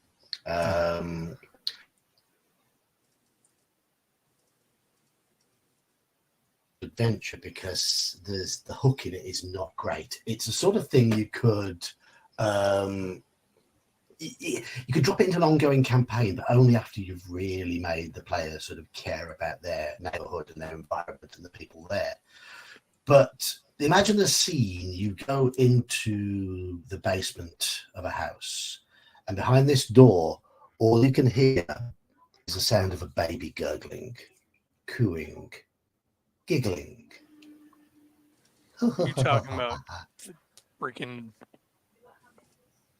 the adventure. Damn Call of Cthulhu adventure. Yeah. And then if you open the door, what is inside is this big glob of flesh made from it runs around on many, many pairs of baby legs. It has loads of baby arms sewn into it. It has been built by the owner of children from a morgue, and it gurgles like a baby, and it constantly secretes diarrhea from an orifice on the top of it. That is a particularly disgusting creature. Whoever came up with that idea, with that monster, is utterly twisted. Yep. Well, I mean, just the fact that little baby arms running around, that's creepy. That's creepy enough. But yeah, I mean, a lot of it is just the atmosphere surrounding your monster. To see it in the broad daylight running around, it's not really the scary part. The scary part is, let's say that you're going down a tunnel, and then you start hearing you hear something slurping from behind you, and you're like, run! Like, well, we're trying as fast as we can. I mean, I would say really the best horror movies are those movies where you spend so much time catching little bits of lore and foreshadowing and where they frame shots. You ever watch those movies where they frame the shot to where like there's just way too much negative space on this screen. Something's gonna come out of that darkness, and it doesn't, and it doesn't, and it doesn't, and then it does. Or the music. The music's the one that I hate the most. The music just keeps on ramping up and ramping up. You're like, just get it over with so I can break the tension. What was that? The one Daniel Radcliffe movie, the Woman in Black or whatever. Yeah. She's literally in the background of so many shots, and unless you actually watch one of those shows that does the whole spoiler bit, you almost never notice it, except for on a subsequent rewatch. But she's in the background of so many of the shots where stuff's going on. And movies like that are just like creepy, where you're like, something's going on in the foreground, and in the background you see something like glance across this. Yeah, because I think they did the same thing with the remake of the It movie, where there are several instances where the clown face can be found in the background or somewhere else, just staring at one of the characters. Yeah, there's a couple of times where normal people in the background are just acting peculiarly in that movie, and it's kind of hinted that it's actually supposed to be Pennywise. Yep. I do need to step away, and actually I need to say goodbye because I'm going to have a meeting I have to go to soon here. So. Yep. Okay, see you. Thanks for dropping by. But I think when you're talking about some of the monsters, again, if they can do ventriloquism, darkness, fog, where they can make things blur, where they give characters get disoriented, all those things where sometimes it's the effect that's worse than the monster itself. And I know that's why Ravenloft was so great, because you could alter the landscape if you were the domain lord. Yeah. And you don't give the characters necessarily all the breathers all the time. Those are some of the cool things that are in there. And if you can get a good group that doesn't take it personally, if there's a traitor in the midst, you can really ramp up that paranoia. Alterations of the environment are really good for instilling the ramping up the tension, instilling some fear. I know that wasn't the goal of your dungeon, John, but that teleporting portal was really annoying. But it could have been really scary if presented that way. Well, what did they do, which I think is actually an excellent thing, is when it's off in the distance and you start seeing the lights going out as they start coming towards you. Yeah. I know something's coming. I can't see it. And the players, if they know what the monster is. Now, I know everyone was arguing about the werewolf. Well, the point is you should know if it's a werewolf until you actually face it down the first time. And then you learn the weakness, unless you have studying for it. The problem that I have nowadays is almost everything's common knowledge, whereas it used to be just a very few people knew things. It's like, oh, this monster, I've seen this a dozen times. You just take it through the heart. Oh, I do. Oh, you do this. You do that. That's the other part too, is as much as we talk about it, I still, again, I love the undead or things like that, but where they can bring things up. So, when we talk about level drain, yes, but what happens when your henchman gets to 0? He's coming back. And then what do you do when you face it? And that's the other part too, is when you have your monsters, this is where I think the Thing did such a good job, where it is the picture of your friends when it's not your friend and it's coming at you, or it starts saying things in the voice that you remember your friend saying, or a loved one. And you're just like, you want to kill it because it's defaming them. At the same time, you're still horrified because it's using those feelings against you. I think those are great and fantastic monsters from that aspect, because it does bring that horror aspect within there without necessarily making you so much afraid. It's as much as we talk about fear, a lot of it's just being creeped out, which is what a lot of times is what that goal is for. Well, that's what horror is, right? Horror is not being scared. Horror is being disgusted. It's being a primal reaction of just, revulsion. That's horror. Suspense and terror. Those are the ones that get inside your brain, and those are the ones that cause you to have that ganglia twitch, where you're just not feeling proper. But for using the doppelganger idea, like the Thing, the best way to do that is to do it to a PC, but only you and the PC know, so they keep playing their character as per normal, and the rest of the players are completely unaware of what's going on. And then when it happens, it becomes much more poignant, and they feel betrayed, and you get a whole bunch of different emotion that wraps it up in it. Because if you just bring back, an NPC, they're not going to care. It's an NPC. Well, no, but I agree with you. But again, the problem that you have is some people take it personally. And I said, if you're getting players to take it personally, that's where you have to really understand certain things. Is, are your players okay with some of this? And you do get some of that paranoia in there. But I agree. But I meant for the PCs is every time that they knock down one of your henchmen, that henchman's coming back, and so it's making the opponent stronger over time while you're getting sure. And so that's what it's referring to. Nothing harder for your players to fight than an army led by a necromancer, because as your soldiers are dying, his are growing. Because he's just raising your guys to his side. Sorry, Kabuki Kid's killing me here with this. Why you do this to me, Dimmy? Dimmy, why you let them take me? It's really funny. Another starred comment. I've been forgetting about starred comments. So, no, sorry, and again, brought it up long time ago on the stream. Raising up dead teammates and adored NPCs as zombies. The problem is D&D zombies are kind of meh, but if you can get them so they're somewhat intelligent and things like that, that to me is what really gets the players. Is all of a sudden, now they're fighting their friends that know they're weak. Although not a horror game, Mortal Kombat's very good at that. Mortal Kombat? Yeah, raising former, good characters as bad characters. Through necromancy and stuff. Right, with you. Like the Lazarus Pits, just you coming back less and less sane, more and more evil. Oh, in DC, the Lazarus Pits, yeah, exactly,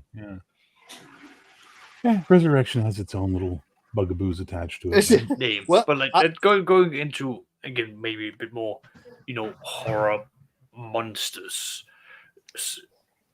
I mean, we keep on going back and forth. Like, okay, you can see them and so on. So sometimes, like having somewhat a creature that can just do the things that will get underneath the players' nerves, not in an irritating way, but like it will be enough for them to start becoming, as we said, paranoid. And there are a multitude of ways that can be done, like Mage Hand, just moving things around, and especially if it's then reinforced and have invisibility cast upon it. Just the idea of like someone playing the psychological games against the players. To then, I would agree and disagree with you, Sax, and I'll tell you why I disagree. D&D is played out. Okay, I'm sorry. Everybody, unless you got brand new players, it's played out. Everybody knows what the class abilities do. Everybody knows what the spells do. Everybody knows what the monsters do. It's played out at this point, 50 years later, right? Yeah. So it's very hard to, you really got to jump through some hoops, like you're saying, to really, really shock the players at this point in time, unless they're complete noobs who've never encountered that thing before. But, the minute they see a troll, they start lighting fires. Even though their characters don't know, they start lighting fires, right? So, for me, one of the greatest freedoms is stepping away from D&D. Because once you step away from D&D and you introduce your players to a new game, be it fantasy or the dreaded doesn't like sci-fi, you can actually now surprise them. You can actually now do things to them that they haven't done 50,000 times already in a Gygax module or someone else's module, right? I'm just saying. I'm going to bring it a little bit differently, which is I agree with you in the part that all the known abilities, but that's part of the reasons I like grabbing other games and taking their abilities and bringing them in. For sure. So I don't get me wrong. I'm not saying that D&D isn't my favorite system, but there are certain things like I love grabbing a lot of the stuff from the World of Darkness and then throwing it in, and the players have no clue on what the capabilities of the monsters are. It's like, well, yeah, because I'm following a different rule set than what you think I'm following. even if I'm following the rules as written, I'm doing it from a different system to have different effects. Go ahead. Chris just made a really good point in the chat. Raise Dead. You want to fuck with your players? When they cast Raise Dead on one of the teammates, party mates, what happens if a demon beats his soul into that body? Oh. Oh. No. You're talking about the demon. I was just thinking about that. So you and the player are in the know. The rest of the party has no clue that their buddy who feels any time he doesn't know something or he gets something wrong, it's all part of being raised from the dead. You lose parts, and they'll buy it. They'll eat it until the next thing they know, they're delivering the magic device to the evil big bad that the demon is now working with. Through that's a plot hole right there that I'm going to be stealing whenever I can. well, the other one I enjoy is very similar. Why am I not surprised? It's so good at being evil in the best way. The players will love it and they'll hate it. Well, possession by a ghost or something. That very similar to what you're talking about. It doesn't even have to kill. Well, the worst part is do you try killing the ghost, which means you kill the character. It's like, well, no, we have to exorcise the ghost from the character first. But the ghost has all the powers and everything else of said character. And that's when you're like, oh, crap. How do we deal with that? What if they don't know? Oh, well, that's even better. What I'm saying. Do both. Yeah. What if they're not going, oh, crap, how do I deal with that? They think everything's right, and they go on 5 more adventures with the guy. Then they start figuring out shit's going south, and then they're like, oh, crap. Well, exactly. But then you find out your friend's not really dead. They're just possessed. And now it's not just a direct combat that they have to deal with. Well, no, exactly. The demon's in the body. Their soul's there, but the demon's in charge. Oh, I was used to that. What do you think your little daughter now? That kind of thing. I mean, you can have some fun with that. Yeah. And then you're right, Omanal. It presents the moral quandary of we can't just kill this guy. But D&D rears its ugly head. What level is exorcism as a cleric spell? I don't remember. What is it, 5th or 6th? And what level is Raised Dead? What level is Raised Dead? 5, yeah. 5th. So you're already at the same point where when you're raising dead, you have the ability to drive that demon out of them, right? Yeah. Well, this is why I know we talked about death. This is why I like removing limbs, because raised dead is 5th, but regeneration is 7th. When I run D&D, I get rid of clerics and I make all the healing stuff necromancy. So they have to actually deal with necromancers if they want to get all that good stuff. That sounds good. I will need to bounce because I need my beauty sleep about air thing. Or say good discussion. Please do continue. All right, see you later. Yes, we will attempt to stay on topic. Yes, sir. Nah, go off, go crazy, scare me. Okay. Beans. What's the deal with those? No, I agree with you, Bears. Those are the fantastic. What about the halves this season? Je m'en fous. I'm aussi.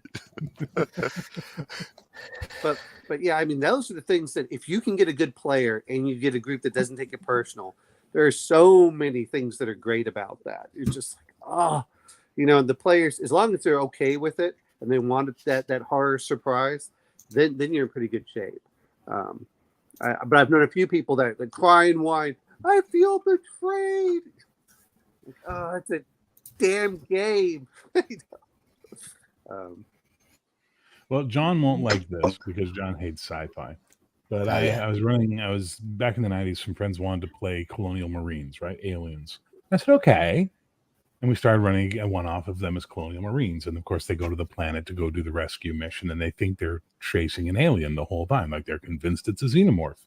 And after 4 of them are dead and one's left, and he gets outside and sees the shimmering in the rain and realizes it's not a xenomorph, it's a predator, they shit themselves. Even the guys who were sitting there just watching because their characters were dead were like, what the fuck? Like their minds were blown. Because if you switch it, you're going to get that surprise. I'm going to say this is one of the things I like about Alien, their cinematic scenarios, is they give you different cards. And so one is the player isn't fully sure of their motivations. Like I give a card, the android card, where one person finds out halfway through the game they're the android. Well, they're the android, and then they find out that they're possessed, and they're working against the characters or stuff like that. And well, there's that one. There's another one where they, it's going to blow up the ship, but they don't know they're going to blow up the ship until like the third act. So wouldn't you like to see Free League, bringing it back on topic, take all of that good stuff they've done with Alien and Blade Runner and Mutant Future and all this stuff? They're the hell's the name of this system? It's got a name. Mutant Year Zero. Mutant Year Zero. Yeah, this is the Year Zero. The Year Zero engine. That's it. And make a really good fantasy competitor to D&D. I would love to see them do something like that. They have kind of one with Forbidden Lands, kind of, but yeah. Forbidden Lands licks. I'm sorry. If you're not into hex crawls and you're not into dungeons, it's a boring game for you. I'll give you that. I will give you that. That said is, it's kind of, but I'm not disagreeing with you. I think that would be, the problem is that D&D, a lot of people who play D&D want that high fantasy. Whereas this is kind of where I like the Warhammer with that lower fantasy. Where you do get that feeling of both that dark humor and, of course, the and I guess it would be Against the Dark Lord. Is that the one that you're doing? Yep. Oh, I'm sorry. Against the Dark Master. Then what was the other one that you have there, John? Which was the Middle-earth role-playing? Murph? Shadows of the Demon Lord? Yeah, Shadows of the Demon Lord, yeah. It just depends on which way you want to go for some of these, by my understanding. So, but here's the thing. If you're running a game called Shadows of the Demon Lord, your players are going to fully expect to be fighting demon lords, right? Or minions. If I'm running against the Dark Master, my players are fully prepared to be, we're going to be dealing with the Dark Master, and that's what our entire campaign is going to be about.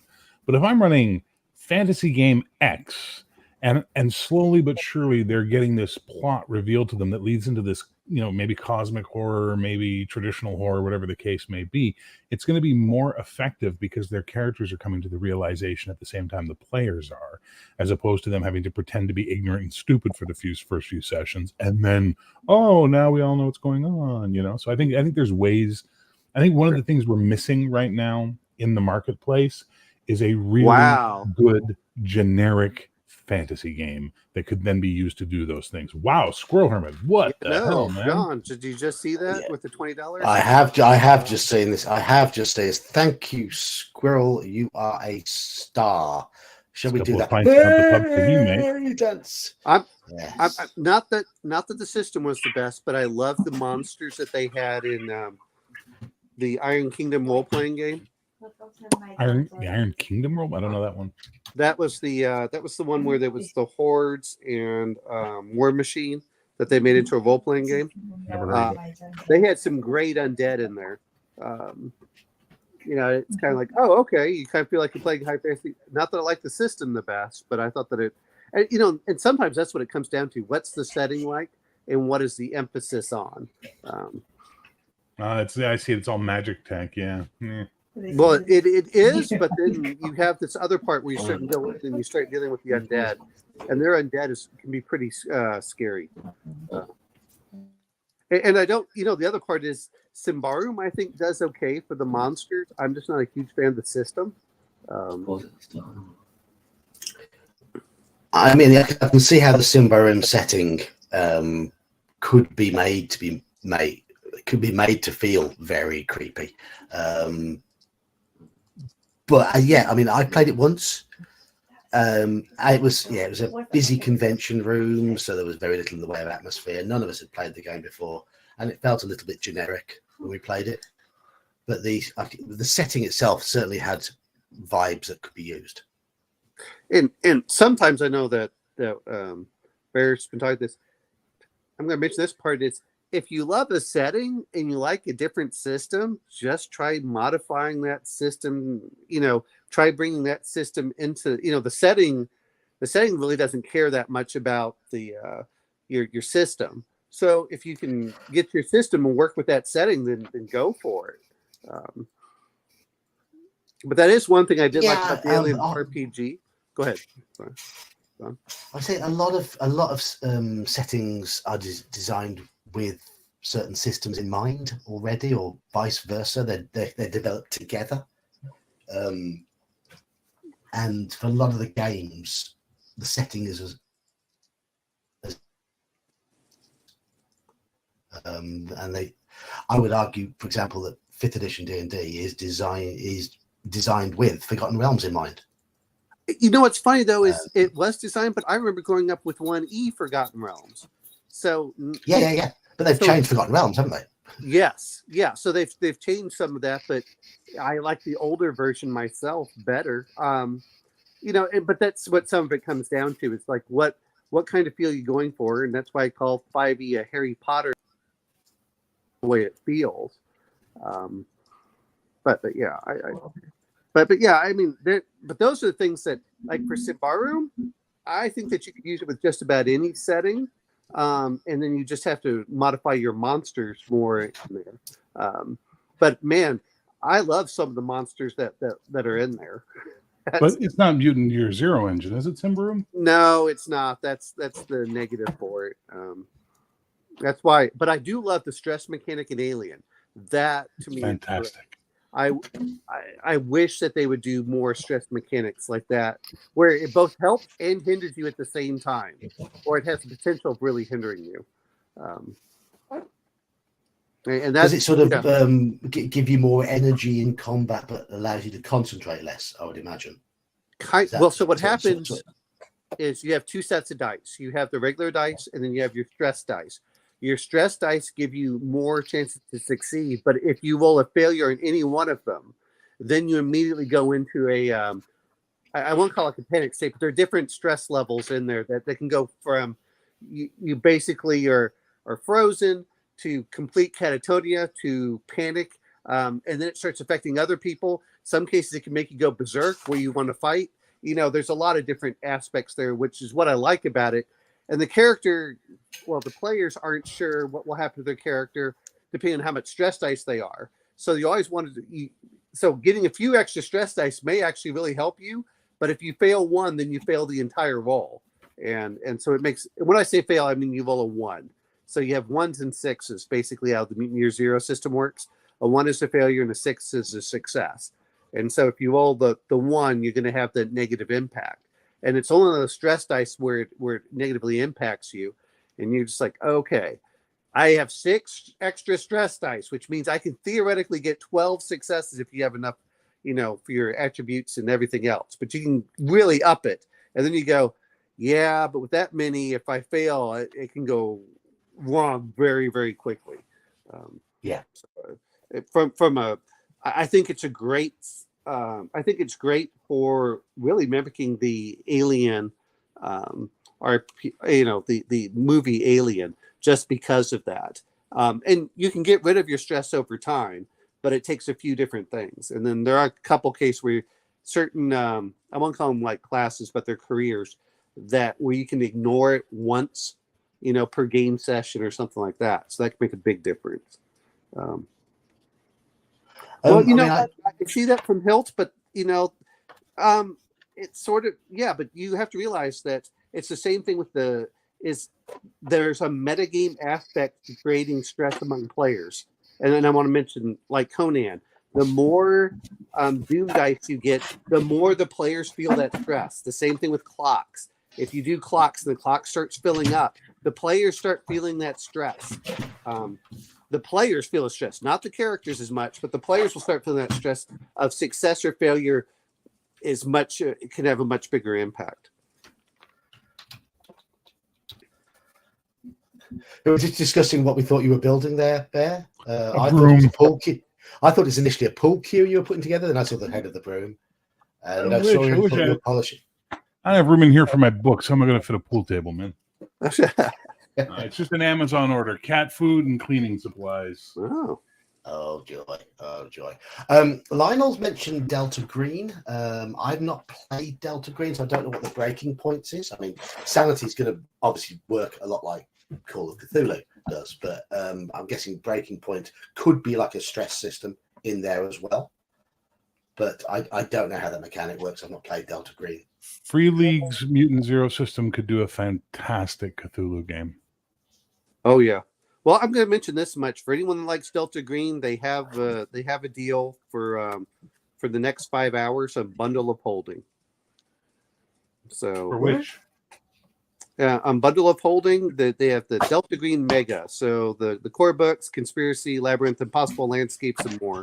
So It's there if you guys are interested in Delta Green. It's $8 for the basic, and then how much is it for the other aspect to it? Anyway, but that gives you the option if you're interested in it. I mean, I generally don't go for much of the modern stuff, but I have to admit I have been enjoying running a modern scenario for Call of Cthulhu, and that's the Ladybug one I'm running at the moment, because it's something different. It's a one shot. It's a 3-session one shot, but it's a one shot.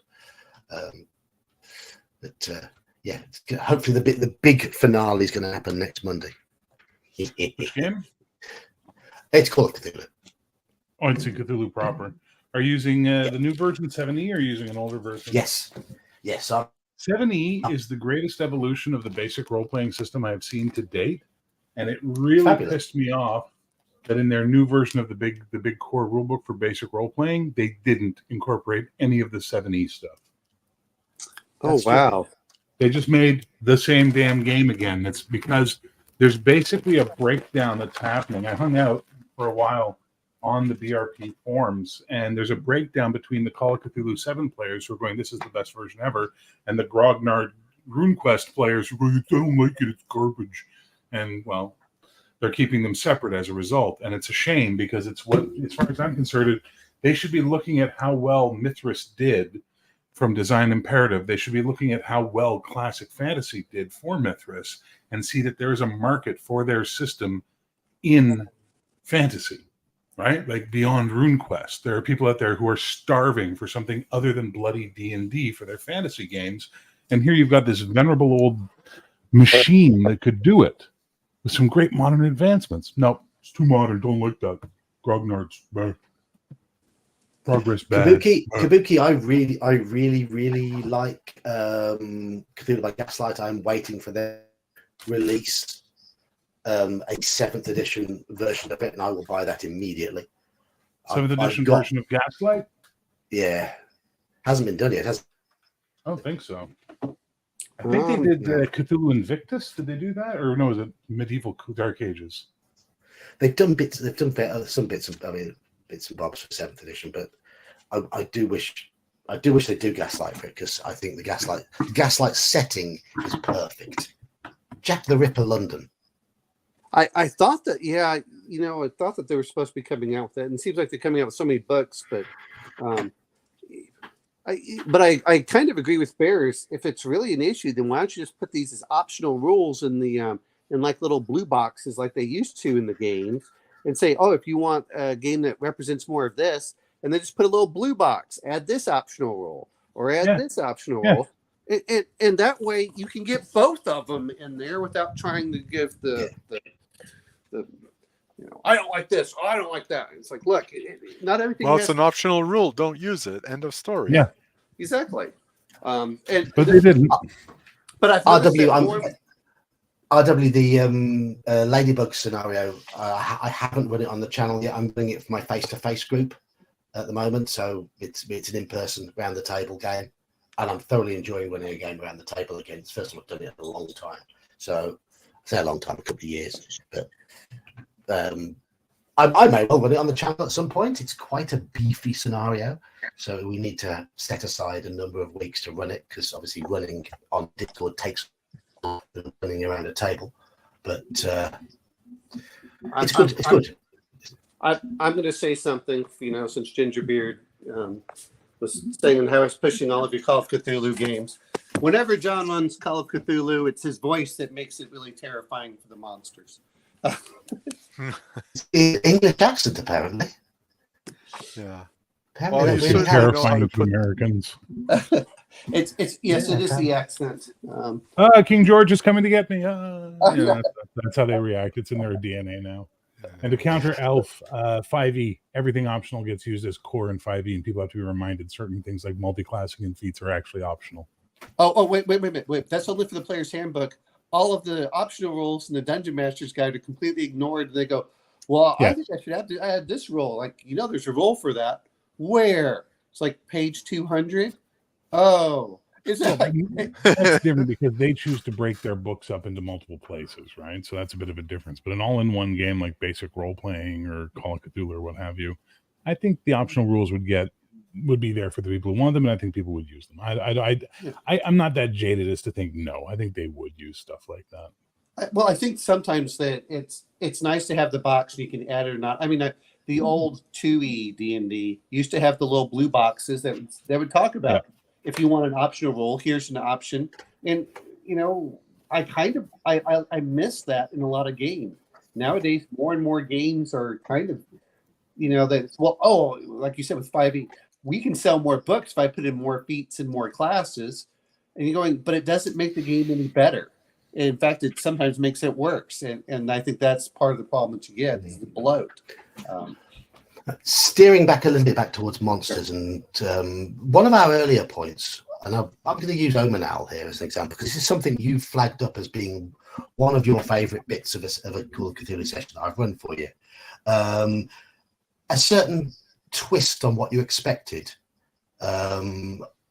Of a fairly generic and fairly common monster. Do you remember the start of Reign of Terror? Oh yeah. The bit that you've mentioned a few times when you approached those helpers. Oh yes, that were just zombies. But if you'd just like to tell everybody on the stream, what was it about them that made them memorable, that made them particularly horrific? Well, for me, what really made them horrific, and again, this comes down to is the fact that their heads were sewn on backwards, and I mean, it is kind of that. Again, I guess that's kind of that body horror, but it also comes that uncanny valley where it's close enough. It's the same reason, like whenever you talk about anything is, and we've all seen in movies where your human doesn't move in human ways. And you just like that it creeps you out from that aspect. And I think that works well in games as well. It's not, just like Bear talks about with it being creepy, is it goes over that primal part of this isn't natural. And when that comes into it, especially if you're playing a quote fairly realistic game, like more like Call of Cthulhu, which we all have to laugh at. But you know what? But just run with it where you're like, I'm a normal person that's been put in an extraordinary circumstances fighting extraordinary things. That to me is what makes the horror aspect. And it's very hard in a level-based game because when you get high enough level, at that point you're fighting demons and you're just like, you're kind of the superhero aspect, and you don't feel that terror and that fear as when you're at that low level and you're going, all right, we're facing down 4 lizard men. We might be able to take them. That particular scene in that adventure, there were a number of hooded figures who arrived at the Paris catacombs to help unload carts with bodies in of recently guillotined victims to take the body. And they started unloading the carts, and they sort of filed down into the catacombs carrying whatever they're carrying in an orderly fashion, but they were saying nothing, and they were all just moving together, and they all come back upstairs in a line and start loading and pull from behind, pulls down the hood to find the features of the zombie staring back at him because the head has been sewn on backwards. And it was meant to be as a pure joke. That's what got me, is it was meant to be as a pure joke. It's a nice moment, isn't it? It's a nice moment. Oh, yeah. Well, you know what it reminds me of, and maybe this is where they pulled it from, is anyone that's seen the movie Black Hole? The Black Hole. It's the Black Hole. I'm sitting here the whole time going, it's the Black Hole. Yeah, exactly.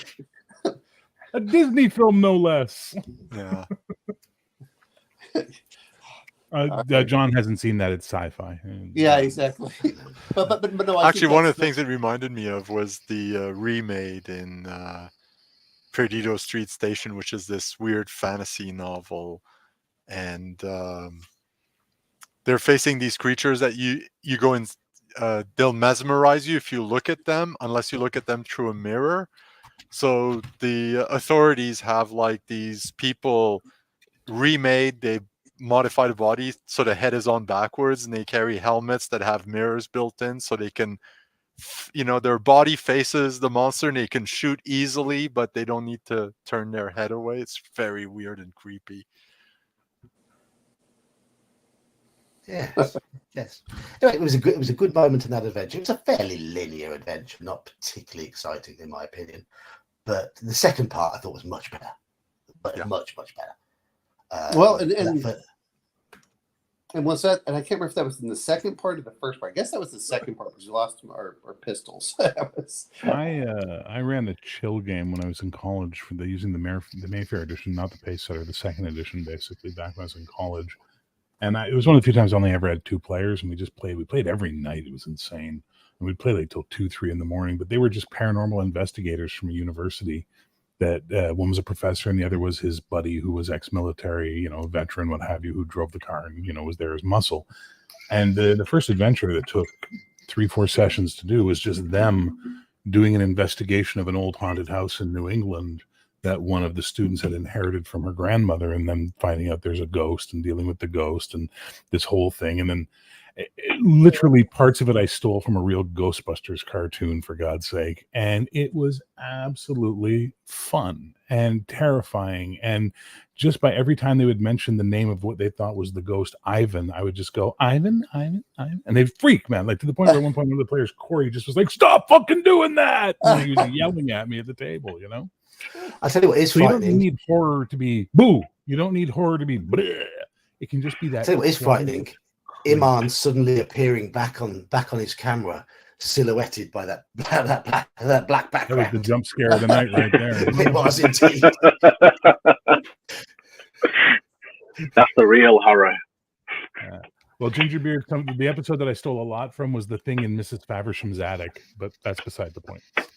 If you remember, cartoons are a great source of ideas for Courage the Cowardly Dog was one of the most fucking freaky shows ever. Yeah. Oh, what was it? Adventure Time was another one. Adventure Time is weird, man. Yeah. The Grim Adventures of Billy and Mandy, not really horror, but Grim Reaper themed. Well, I mean, whenever I want to do pulp, cartoons are fantastic for that aspect. But yeah, I think sometimes, and this is what really gets you with the Alien one, is the monsters are so deadly, and you have so little health, and there's no way to really increase it. And so it's all of a sudden you get hit. Well, you might be just wounded, or you might suddenly have your brain splattered out the back of your head. So there's always that tension whenever you roll, like, oh, please let me get an 11, not a 65. High five, DK.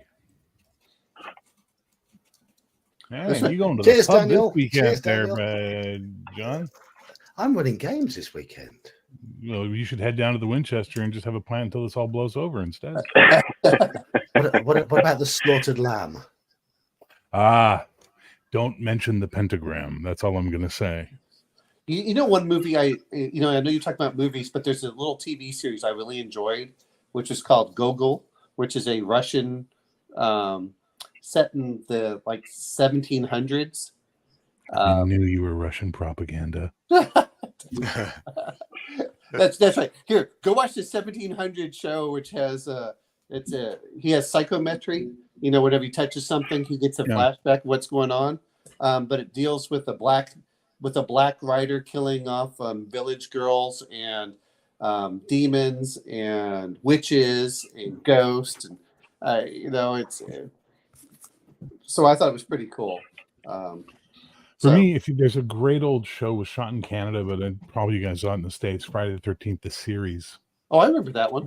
Which is a great campaign in of itself. The idea that you're paranormal investigators having to go out and track down these cursed or haunted items and get them back in the safety of the vault, right?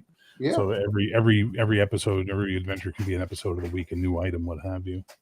Well, I like the one where they had to fight the demon, where they had the demon hunters. They were being chased by the demon, and then you find out that the girl is the one that's summoning it. But yeah, horror always has to be the flip. You need the flip in horror. There's got to be the moment where you go, crap. Yeah. Well, yeah. It's sometimes I think what makes horror is both having something familiar and unfamiliar.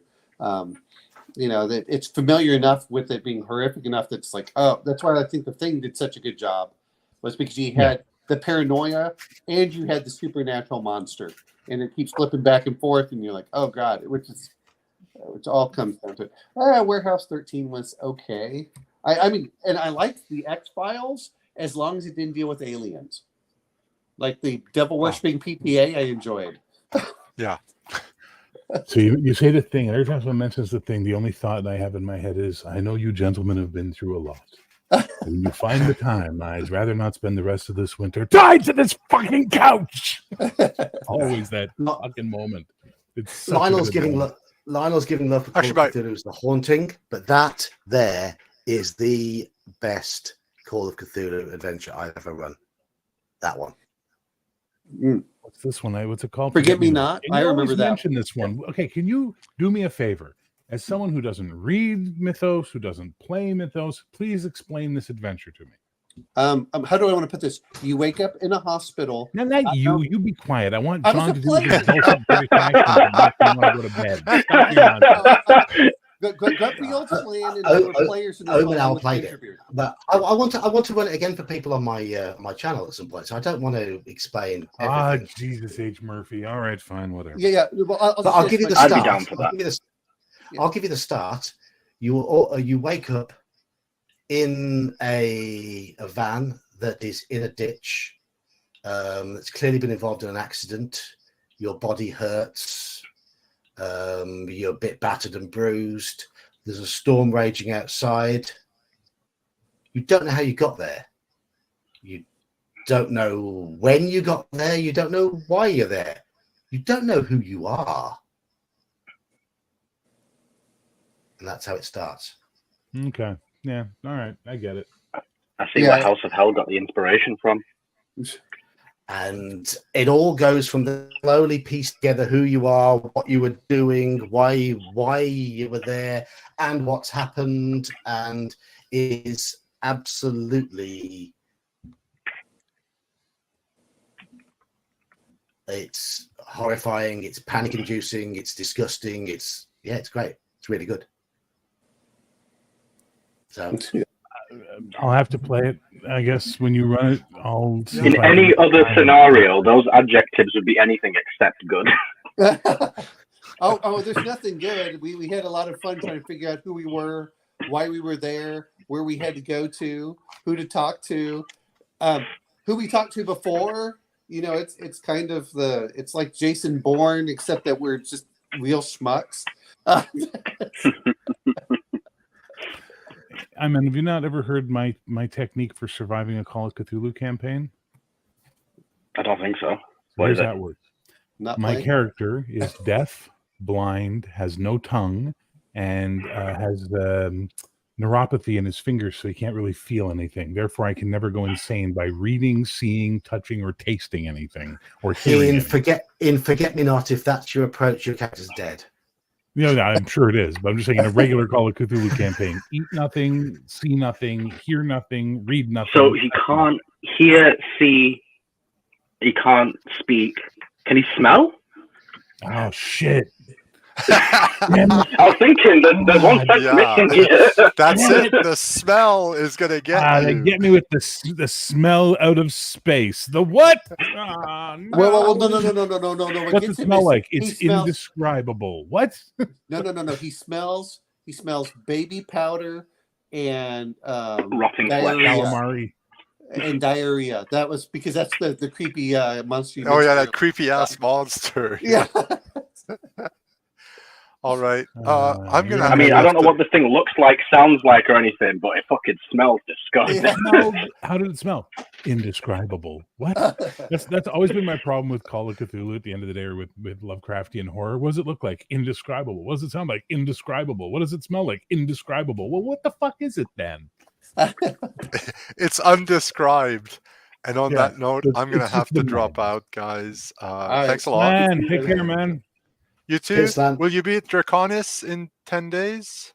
Probably not, because after this move, I'm dirt fuck broke. So It's a free event. You can show Yeah, up. no. for free. I have to get there. I have to feed myself. I got to do all these other things. That Fair involve enough. money. Fair enough.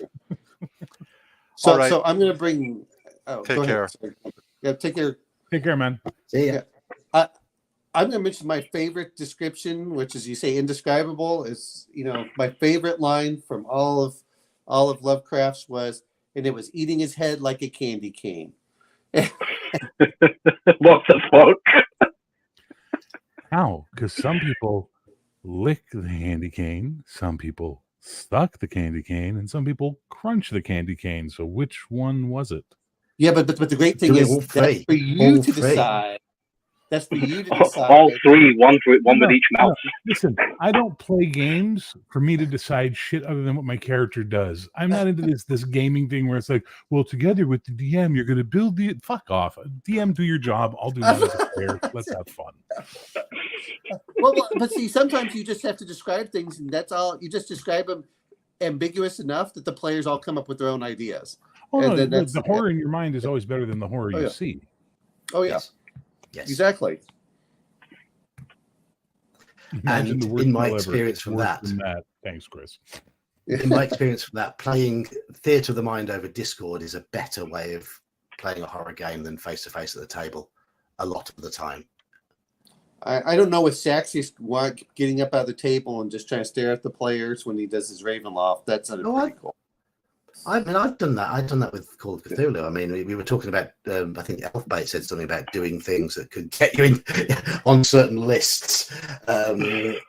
Yeah, I mean, I've got up in the middle of a Call of Cthulhu game and stared a player in the eyes as I was slowly describing what the villain wanted to do to his character, and it wasn't pleasant, and it wasn't for children's ears.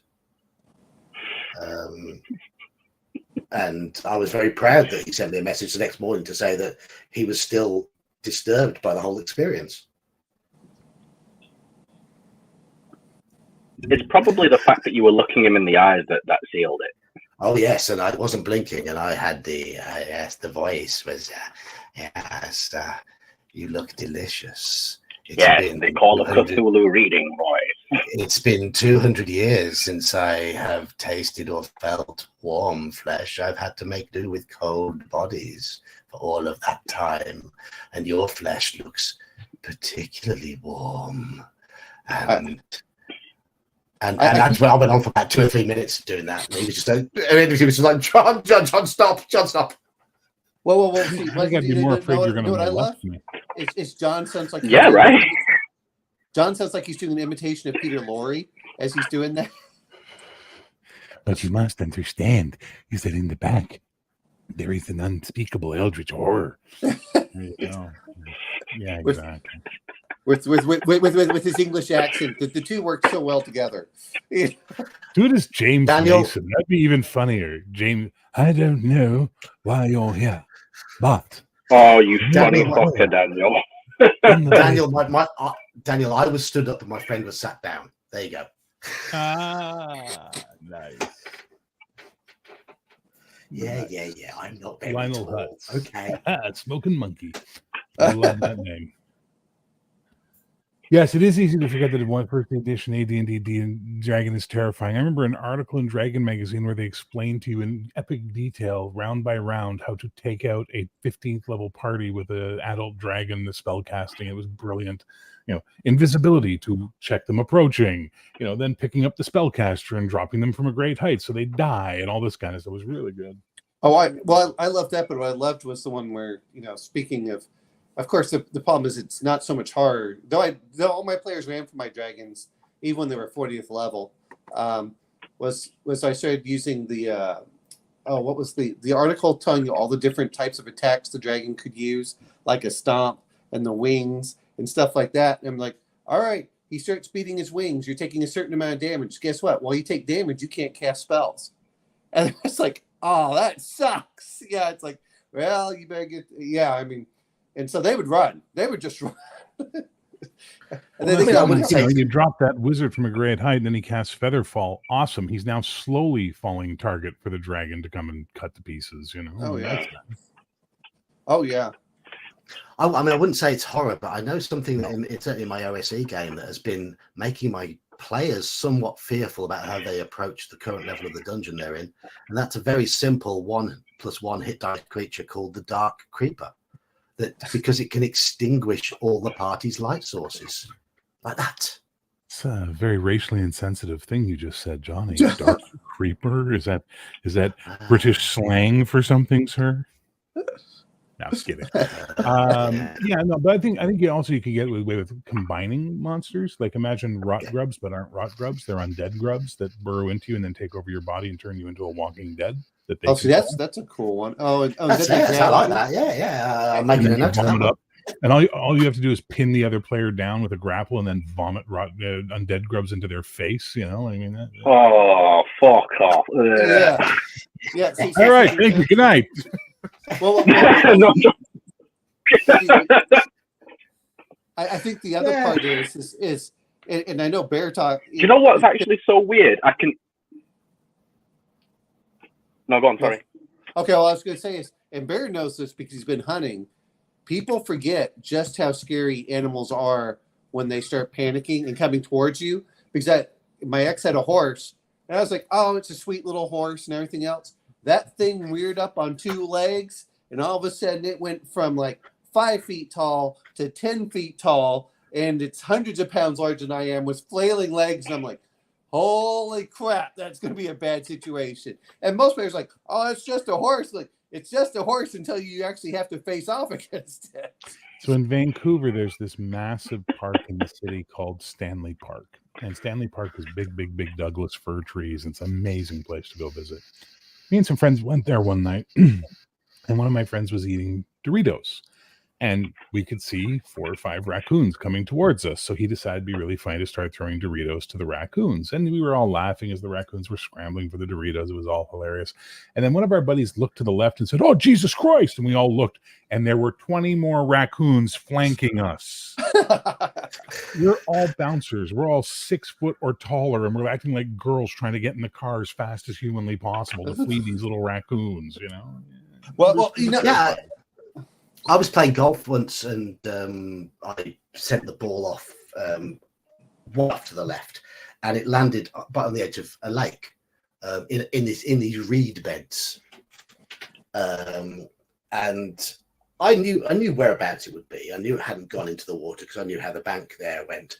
So I went trudging through the reed beds, and as I was trudging through, I heard this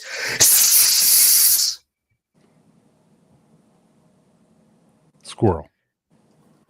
No, it was a goose. Jesus! Shit! Run for your fucking life! Yeah. Well, I'm going to bring it was a this goose one on its up. nest. I shot and ran. That ball was staying there. So I was over at a girl. You know, I was seeing a girlfriend in the middle of the night, and didn't have my lights on. You know, outside of her house, and I kept hearing this. Like, what the hell is that? And I turn on the lights, and there are 50 deer out in the dark. But if the players don't know what it is, and they hear this hissing sound, they're like, what the hell? And that's why I mentioned the environment has so much. But the other part is, you want to talk about fear, because I always love watching people from up north, and they come down south, and they don't realize just how big alligators are. You know, and, you know, there's some eyes staring at them. And you're just like, and I'll say this much, a 12-foot alligator is a monster. I know. It's like, oh, and people forget about that. It's just how big some of these animals are. You know, if you're unprepared, good luck. So, or what was the other one they have? I saw someone that was a nature photographer, and they're just walking around, and all of a sudden they look up, and there's a puma staring down at them, about ready to pounce. Oh wow. Just even, and especially, you know, talking about vampires, where they can control the if you can get a monster or a druid or something, if you get an evil druid, non-D&D of course, if you can get an evil druid that can control the animals, and they start making the characters' lives hell, like you said, with the raccoons and, you know, other monsters and the flying bats, and then, you know, birds. Anyone that's watched the movie The Birds, you know, just making things familiar, but then making everything act in a creepy manner. Oh yeah. I had in one of my Rats. D&D games years ago, I had an anti-druid basically that controlled rot and death and things like that. So kind of like a necromantic druid to a certain extent, and man, tormented the players with plague of flies and raising up dead animals' bones from the ground and assembling them into this like weird monster that could attack them. And you can have so much fun with that stuff. Oh yeah. Well, And we come full circle to the fact that humans are probably the scariest monster you could use. Well, so I don't know if any of you have played The Last of Us, but that's basically the premise of The Last of Us. The zombies, while scary and ugly, are predictable. The humans are not. I haven't. In the end, the deadliest of us was the man. The most dangerous game, except now imagine that it's a vampire. Just wait for the sun to come up. I mean, But that's what I mean. Vampires are still predictable, right? No, they're not. Not if you play them right. No, the vampire should be a human being. That's even scarier because now it's not just easy to kill. You play, yeah, but you know certain things about them, right? You twist the depths of human depravities, and that can be fear-inducing, or at least squick-inducing, when you've got a human in an event that is doing something that is considered to be utterly gross by normal humans. So, like a gay vampire who sucks blood through somewhere else rather than the normal place. I am so glad I haven't monetized this stream. Well, what were some of them where they said that they start draining the bone marrow? That's always a fun one for vampires. So yeah, it's because now they have to chew on you, and I think Shadowrun did a great job with some of those, where they have to start eating your bones and things. And you're like, sorry, guys. You're right, Daniel. Hello. I gotta X out of the other one. Sorry. Yeah, well, that's the thing is, everyone pretends that I know what the vampire is. Well, you may not know its motivations. You may not know, which is where I think that Strahd did a great job in the, Ravenloft module. Is it made the vampire more than just the regular, it's just a monster I found again. Lionel's got a question. We can't hear you properly, Daniel. You probably can't hear me as well. Yeah. My internet's terrible. Lionel, I'm going to say an intelligent monster that is sort of ever present in the domain. And I'm going to bring up, we've just mentioned him, Strahd. He's very hard to play properly without him coming across as utterly dickish. How would you expect him to come across? Yeah. Well, he's got somewhat to be sympathetic. He's got to be. Yeah, I mean, yes, he's going to come across as a dick eventually, but I mean, he's almost like a welcoming host to start with. Yeah, okay, he's Bram Stoker's Dracula. I mean, guys, I'm sorry, Strahd is nothing new. He's nothing interesting, and he's nothing original. He's very much a pastiche of every classic vampire written into one. I find Ravenloft, sorry, I'm going to be in the minority on this one, tremendously boring. It got more boring when they sanitized it recently for modern audiences. But when I6 was released, though, it was a fairly new concept of having a monster stalking the characters. That's fine. That was 40 years ago. We're here now. Yeah. That's true. Okay. Well, so Star Trek had cutting edge special effects in the 60s. Now it looks like guys with styrofoam rocks. What are we going to do? I'm going to bring this up, which is the Yuan-Ti. I think are some of the hardest to bring up. They're hard because you got to get into their motivation. Yeah. Well, not that they have games like intelligence too. Sorry, Aboleth. Go ahead. Yeah, I think games like Alien Isolation and Outlast have really put up the bar for what it's like to be chased by an enemy. That fear that you feel. That's true. But the reason I was mentioning Yuan-ti is there are a lot of people that have aversions towards snakes. And the other one I love are driders, but the Yuan-ti are super intelligent, and like Guns Are Cool saying there is also the aboleths, because they are so alien, and I think that's part of what you have to play off on. I understand the snake men are really based off of Conan snake men, but the aboleths, here you have a creature that's hundreds of millions, or as far as they go back, they're before the dinosaurs. They remember the way the world was. They're hyper intelligent. They have all these weird abilities, the psionic attacks, the getting it so now the players are only stuck to water.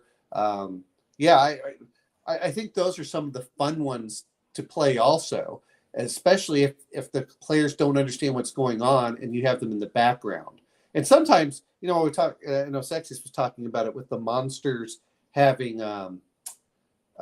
what is it called? If you put stats to them, you can kill them. You can only kill them if you can find them. And having them in that background where something else is controlling them, that's right. I guess a beholder could fall in that, but I never liked beholders. They just don't have that same creepy feeling to me, because I always see them as that little styrofoam ball that I would put pipe cleaners in from the very first edition Dungeons and Dragons. That's the way I always see beholders from now on. It's like, you want to keep a beholder? I think the aboleth is a good suggestion for a monster that is hard to play because of how do you portray something that is utterly otherworldly. I mean, but they're great monsters. They are fear-inducing monsters because they are so horrid. For them, it's, as a DM, trying to get your mind in to play or be an aboleth. The thought process is, you got to think about it. I'm going to bring something else up because everyone wants. Hold on, Omen. Bear's got his hand up. Oh, sorry. Go ahead. Sorry, Bear. So my answer to the what monster do you think is the hardest for the GM to play? Little Feather. That guy that they meet, who's one step ahead of everybody, is going to make them trust him, but is ultimately going to fuck them over for his own ends in the end. That's the hardest thing to play, because you have to, 1, get the players to trust him, 2, think ahead of your players, and 3, not telegraph the ass fucking that's coming. Well, we'll see. And see, that's where I was thinking of when you mentioned that the Changeling in Warhammer Fantasy, because he can change shape and act like other characters. And what he does, and this is what to me sometimes makes players will assign motivations to monsters even when there is none, other than the fact they want to cause chaos. And they're like, they'll find patterns that don't exist just to make sure that and that's the one thing I liked about the Zinch Changeling. He just does it just because. Like one day he'll help you, the next day he won't, but he'll start shape changing. So all of a sudden people are like, oh, you're the greatest, we're giving you all this money. The next day you're like, oh, you did this. You're like, I don't understand what's going on. Well, that also then goes over into the doppelganger. Yes. Well, because the reason I used to have to be a different person. If you think about the doppelganger, you're a different person every day or every hour, every 5 minutes. So as a DM, you have to start thinking, okay, I got to be this, how long are you going to play whatever the doppelganger is going to do? First season of The Witcher. Players. Yeah. Yeah, first season of The Witcher had that great doppelganger character, and he was fantastic. Yeah. Watching him desperately need to become new people towards the end and try and sort of, do that. It was really well done. Look, a goblin is a terrifying monster if you do it right. It's all comes down to how you approach it as a DM or a GM and how you interact with the players. That's ultimately what it's going to boil down. Correct. Yes. I think Manfred is lagging in chat because he's replying to comments from about 20 minutes ago. So, what did I say 20 minutes? It was awesome. I want to know. I don't know. Yeah. What did I say that was awesome, Manfred? I want to know. My God, I want to pat myself on the back. We'll probably finish the stream by the time he's heard that question. Oh, dang. Well, this is why you played on Wow. 2x speed to catch up there, Manfred. Okay. That's what I do. Well, I've got here now horrific big bad evil guys. You know, that ending bad guy. I've already hinted at sort of like the hard to play, the one who's going to stab them in the back. But really good horrific big bad guys at the end. Any sort of suggestions? I agree with the aboleth because the players aren't knowing it's an aboleth, and then when they suddenly find out, it's nothing like. To be fair, is most places. The problem is that D&D has done so many things out there that players kind of know what to expect. But with the aboleth, if they aren't even familiar with it, it's like holy crap, that completely blindsides you. And how do you fight it? How do you deal with it? You don't even know what it does. That and it's called Cthulhu type monster, or being, whatever you want to call it, and you never encounter them. So what do you do? It's like, okay, But is it really Call of Cthulhu type monster? It has motivations. You can understand what it wants. yeah. So it's not really that. I mean, it has the trappings of it, but at the end of the day, you can understand what an aboleth wants. You can't understand what Yog-Sothoth wants. You don't understand what the Yellow King wants. You're the King in Yellow. You know, that's what makes it so horrible. I'm going to bring this up. This is part of the reason I liked the Alien RPG. Is a lot of the monsters for the Alien sometimes seem to do weird things that just don't make sense. You know, when you roll for the attack, like it will hit your character and knock him down, and then it just stares at him, and you're like, what does it want to do? You know, and players are trying to, you know, for players that are used to the DM doing everything, by having some of that randomness in there. And as you as the DM, you don't care what its real motivation is. The players are trying to desperately figure out what it's doing. Whoa. Yeah. I fully disagree with that statement you made about as a DM, you don't care what its motivation is. You should absolutely care what its motivation is because that will fuel its choices. It will fuel why it does certain things as opposed to just being an agent of chaos. Correct. Although I do have you beat on the hardest, most fearsome monster. It's my first mother-in-law. That's a CR-18 creature in 5th edition. Correct. Well, that's just because it was Grendel's mother, okay? Oh, snap. Did Angelina Jolie play her? Although she was good looking, but she's still a mother-in-law. Mother-in-law. I would have done. Oh. So look, yeah, Manfred's definitely half hour behind here. Manfred, press the fast forward button until it doesn't fast forward anymore. Well, he needs to listen to 2x speed. It's okay. He's doing something. Bear's frozen. Didn't mean to get us off. I did not mean to get us off topic, but we're talking about the only one I can think might be a bit of a basic answer is the Tyrant from Resident Evil. You know what? I've never played these games. A lot of them because I don't. Yeah, see, I don't know that. You know, some of them. Which one? That's the thing about Iman. You're new to RPGs, completely new to RPGs, so your inspiration is completely different to ours. You're not an old jaded RPG player like us. I'm the new school like JRPG sort of player. Yeah. Well, see, you have to realize when we came up, we had played the tabletop first, and then we were playing the role playing games for the from the computer as a way to fix our habit. You know, okay. So a lot of the games that I played were text based, like Zork and stuff like that at the very beginning. Oh, I played Zork. Zork is cool as fuck. So you were eaten by a Gru. Well, but so like the 90s, I didn't play any video games for the most part, or I played a few, but some of these games you talk about, like I said, I like Alien Isolation. I mean, there is a little bit of motivation, but I mean for the attacks in most D&D games, it's kind of well, I'm going to do this or I'm going to do that.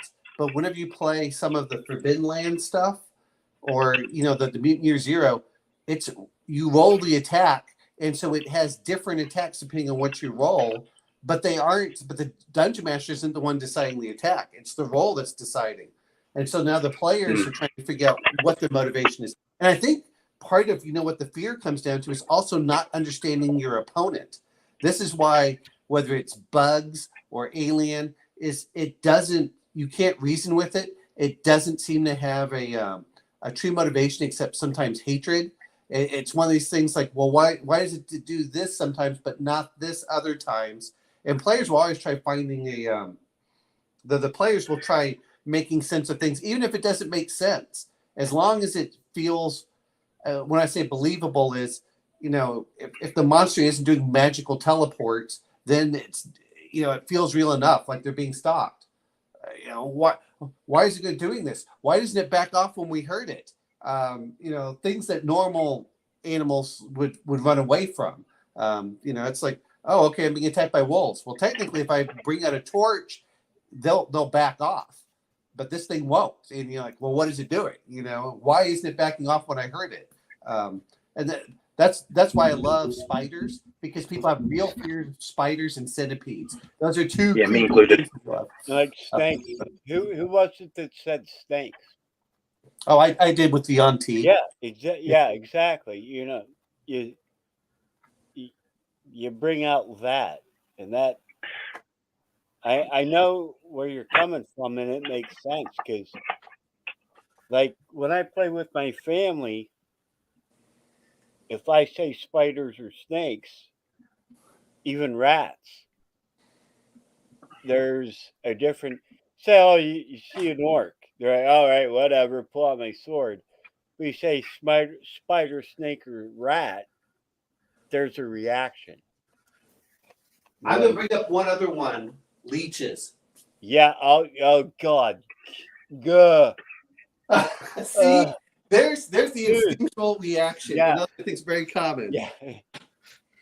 And I have untold amount of firearms, obviously, and I've been through a lot of shit. But leeches, yeah, no. I'm out of there.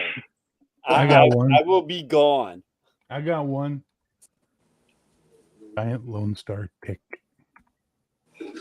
Speaking of which, my last leech died. I'll have to buy some more. So Lone Star ticks are the only ticks that have eyes, and they're the only ticks that actively hunt for prey, as opposed to waiting for you to brush against them and then latching on. Oh my Lord. So imagine two things. One, it needs to shove its head into you to feed. So imagine this thing's about the size of, like, I don't know, a Cocker Spaniel. Right? Wow, yeah. Not that big. Yeah. But it comes at you aggressively, and maybe there's 10 of them. And then when they hit you, they're looking for unarmored or clothy parts where they can jab their heads into your body. And then just start, and they latch on, and then just start sucking the blood out of you. 4 or 5 of those will reduce a character to 0 hit points. Well, see, I like the old You're Sturgis. brutal. The Sturgis did a good job for that. What was the other one? The creeper vines that would suck the blood out of you. From what was Sturgis are too easy to kill. Well, here's the other one I love is when talking about creepy, those coconut crabs.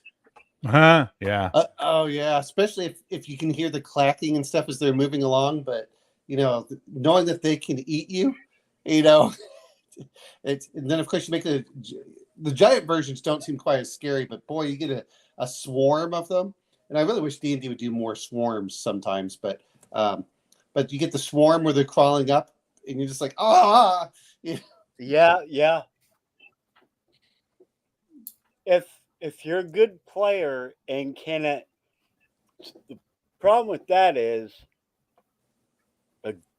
you need to have a good player to imagine that. If not, they're like, okay, I'm taking damage. But a good player would be like, oh my God, I'm getting covered, eaten alive. But if they don't have an imagination, they're just going to be like, okay, I'm taking damage, whatever. It's easier to do that, I think, when you've got a creature that you are familiar with from the real world. Correct. Yes. Like leeches, like swarms of insects, swarms of bees or wasps. I was like, locusts. Oh yeah, I'm going to mention this one because they're great. Is the Brendan Fraser's Mummy series with the scarab beetles? Oh yeah, Kabuki Kids just mentioned that in chat. perfect. Kabuki Yeah, Kids just mentioned that in chat. Yep. Yep. Exactly. I mean, you know, there are good monsters out there, but that's exactly the point is, you know, to me, I love having an intelligent monster that they're fighting that isn't human. Which is why I like the mummies and the vampires and the, you know, the liches, the ghost, because they're humanoid without being fully human. You know, there's that, and so that's what always comes into it. And you can play them as fun. You can, as a DM, you can just go off and, you know, just like you were doing with what was that count that we met in Reign of Terror? Oh yes, yeah. You know, you have all the fun to do with that. You know, sometimes, and I know Bear's like, well, everyone's done the you know, the Bram Stoker's Dracula. Yes, but it's so much fun for the DM to do that under the players. You know, it's here. Let me play the evil villain. Let me have my time and stop trying to shoot my villains before they've had their soliloquy. Yeah. I was playing a D&D campaign one time where the players had been charged with the task for screwing up big time by the Council of Gods to rid the world of slavery. That was their job now. And they got really good at raiding slave caravans and taking out the slavers and liberating the people. And they gathered more and more and more slaves to their cause. It became free men and free women who were willing to fight against the slavers. And then one time they saw this massive caravan and they were really excited and they ambushed it in the middle of the night. And then while the paladin was up front dealing with shit, they got to the big nice carriage in the back and opened it up and found 2 coffins. And out of one of the coffins came a female vampire who very quietly explained to them that they had best leave in case her mate wakes up because he will destroy all of them. While they're having this conversation, the thief and the fighter are running to the front to do whatever they can to stall the paladin in the front because they know the minute he sees vampires and evil, he's going to attack. Now, where's the room for horror in that? That's a conundrum. Yes. You're like, do we stop the caravan? Do we try and kill everybody, or do we run away? But yeah, I That like is quite those the pickle. moral choices in there. you Yep. know? Oh, there's a lot. You're like, what do you do now? What's this, John? Is this a family portrait? What is this? This is the bad guy from This is the bad guy that Omen Al was talking about from Reign of Terror. Yes. Okay. Yes, which we lucked out on, to be fair. What I want to know is, did the party get into a fight amongst themselves? We're fighting him? No.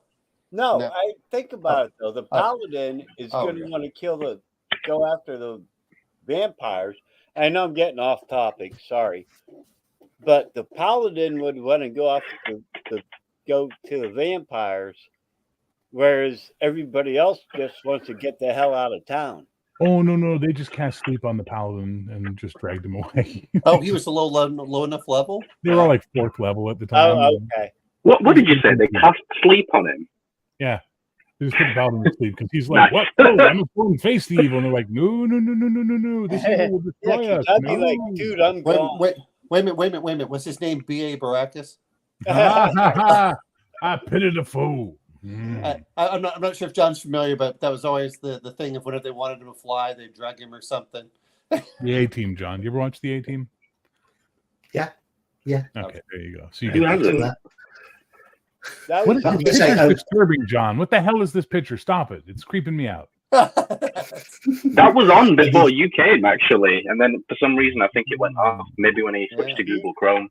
He Get blew back it on up. topic. What topic would you like us to be on? The horror? Well, of I'm just wallpaper? I'm just going to say you've talked about infighting. Any sort of creature that can cause the characters to turn on each other is quite horrifying.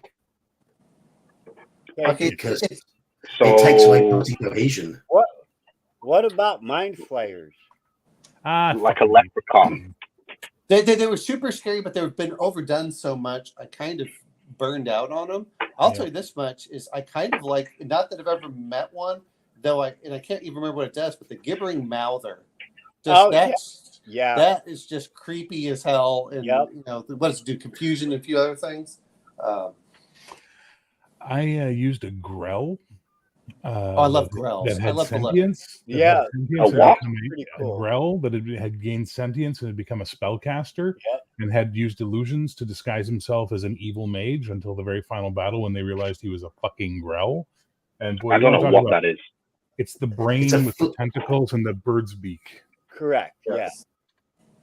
Got it. If you 5-year-old girls play- are scary. The Yes, funny they are. thing is, if you play any of these, one of them could wipe out a whole party. If you don't play them properly, they're meatloaf. Know what I mean? Yeah. I mean, that's. They would it's do a anything for love, but they won't do that. What? Yeah, exactly. No. I thought they Two were out of eating at the last. 2 out of 3 ain't bad. Wah, wah. But if I don't care what it is, if you play anything properly, even one of them can kill a whole group. It's how nice do you want to be to your party? Someone's dog going sick. I'm going to mention this was for a low level monster. The carrion crawler is pretty terrifying. Oh yeah. Oh, we did that. What 2 months ago, John? We let the carrion crawlers and whatever else fight amongst themselves, and then It was Gingerbeard. That was Gingerbeard's game. That Yeah, was in Gingerbeard's game. Yeah. but no, carrion crawlers are scary. With carrion crawlers, along with if you'd allow them to coexist, carrion crawlers with rust monsters. Oh my god, dude, you are horrid. That is just rude. You destroyed a whole party right there. That's, what do you do? Run. Yeah, no, that's a good combo. Because you just right there destroyed a party. I still want to use my zombifying rot grubs. That sounds way more fun. No, I think you're zombifying. I like monsters those. are That sounded awesome. good. And I yeah. can see them being a Saxius monster in the future. Yeah. You know what's truly terrifying to players at low levels? Green slime. Oh yeah, Absolutely. How do you get green slime off of someone? How? you have to burn it. You gotta have to burn them. Oh, and what kind of saving throws do you need to make when you're lighting your party on fire? Oh, well, here's the worst part: is it does an additional 1 to 4 points of damage, and at first level, that's kind of a death sentence for a lot of the characters. And I did what that. is it? Yellow mold and black slime and gelatinous cube. All I did those that to a types personal of party. all these.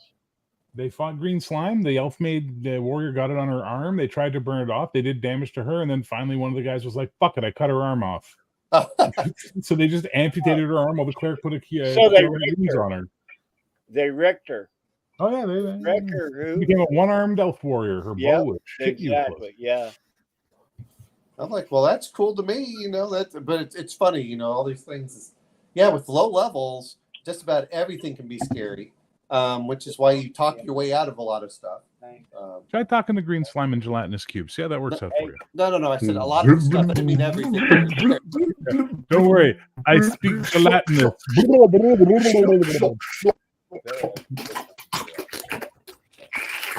Exactly. I want to be a myconoid. They're just cool. I like myconids are just cool, but they're not a horror monster in any way stretch of the imagination. But they're great fun. Myconids are the mushroom people, right? Yes. Yes. Absolutely horrific if done right. Oh yeah. Absolutely, especially if they serve whatever her name is. Zugatomoy or whatever her name is. Yeah. Inhale my spores. Exactly. Well, the worst part that's that game Iman was talking about, Last of Us, isn't it? Spore creatures. Yeah. Yep. Yeah. So it's based on the real world fungus cordyceps, which infects ants. They take out of their head there. Yeah. They just turn into these horrible mushroom fucking creatures, and Vampiric as they progress, they get progressively more and more disgusting. Well, the worst part is with the myconoids, you could actually make them friendly and they don't realize they're releasing these spores as the players start getting infected.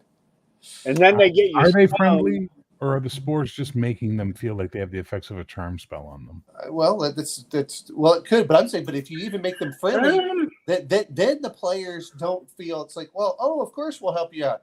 Here you go, and they don't realize that they're being infected by all the spores around them, and then suddenly they, when they go off, they're like, why do I have these headaches? What's going on with me? Why is my body getting this? Where did this cough come from that Well, I'm specifically having?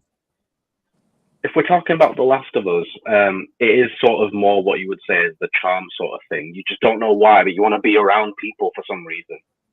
It's just shit like that,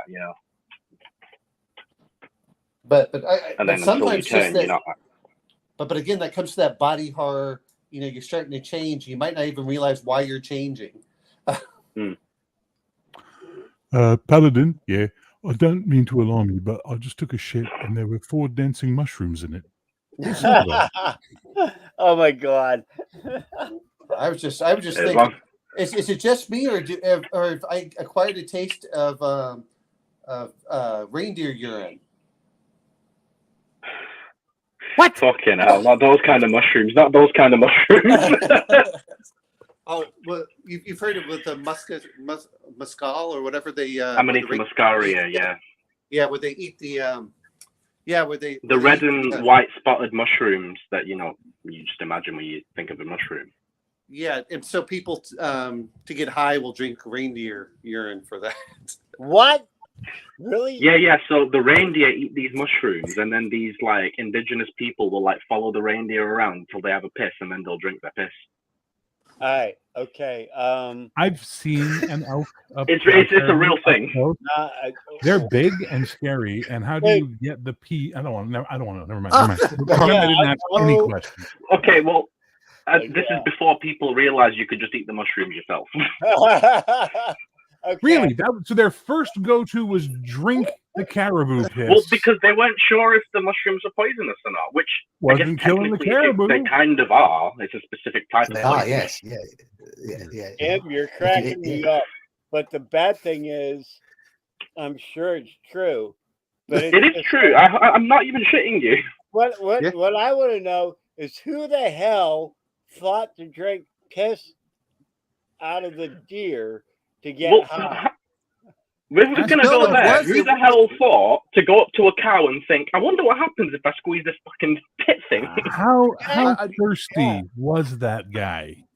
Exactly. I'll put it this way. This is what it was.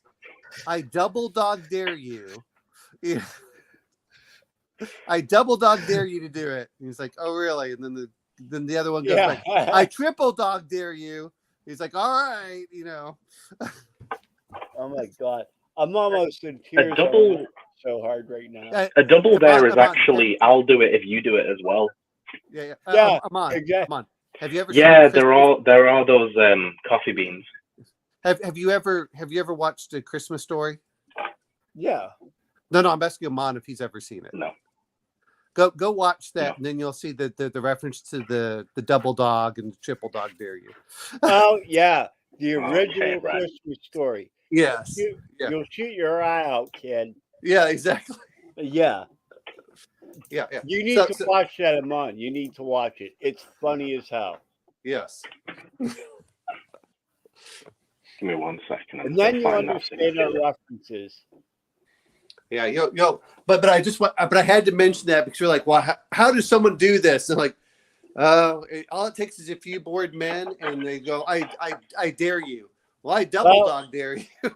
now that you say that, that's how most of the shit that went wrong in my life did. I dare you. I ain't gonna do it. I double dog dare you. Do a couple of shots. Guess what happened? Something went wrong. That and you can't, and it has to be also followed by, are you chicken? Yeah. Yep. I'm just going to post something in the chat. 1 second. Okay. The bad thing is, most of this shit happened after I was 30 years old. Oh. I was like 45, 50 doing all this shit. Yeah. Okay, we Oh. got off topic. I'm sorry. Oh no, we're at the we're in the last 7 Right. minutes of the stream. yeah, So no, yeah. The stupid shit you do when you get old. Just because you think you can, and then you do it, and then you're like, oh, I shouldn't have. Maggots are always good. Yes, Mr. Bishop. Maggots are, yes. Yep. Oh, there we go. Yeah. Oh, Iman's back. I'll paste it into the main chat. There we go. Let's copy this and put it into the comments. Awesome thing is, I had physical therapy today for my hand from like 4 or 5 months ago. Every woman in that office is smoking hot. So I do not mind going to physical therapy at 7 in the morning. I'm more than happy to have a woman stroke my hand for an hour. All right, thanks, John. So No problem. Right, okay. So Nikki. So if anyone's curious, the story's there in the comments. Oh, which story? About the reindeer urine. Oh yeah. Oh, okay, dude. Yeah. It is real, I promise. No. Well, that's how I found. I didn't mention that, except I had already heard about that. That was the whole point. But that was my point. Is also knew with these mushroom people, and that's what I said is, oh, why do I have a fondness of reindeer urine? Yeah, that's where it came from. And I was like, not those kind of mushrooms. All right, now this is actually a serious question. My thing is, because I was big into science, and I used to be able to draw a periodic chart and everything. If they eat enough of them, because we know as humans, our bodies concentrate our whatever we eat, yada, yada, yada, into our waste, and it gets concentrated. Mm-hmm. So I'm wondering, when they eat these mushrooms, do they get concentrated and then more powerful? Sure, why not? Right after you've drunk the reindeer, just go eat Bob's poop while you're at it. I mean, honestly, it's an honest question. I think some of it obviously affects the reindeer. I don't know if it affects them like it affects us. Yeah, but some of it will obviously then go and waste. But I do know when I've had a really hot curry, it certainly feels a lot more concentrated when it comes out the other end.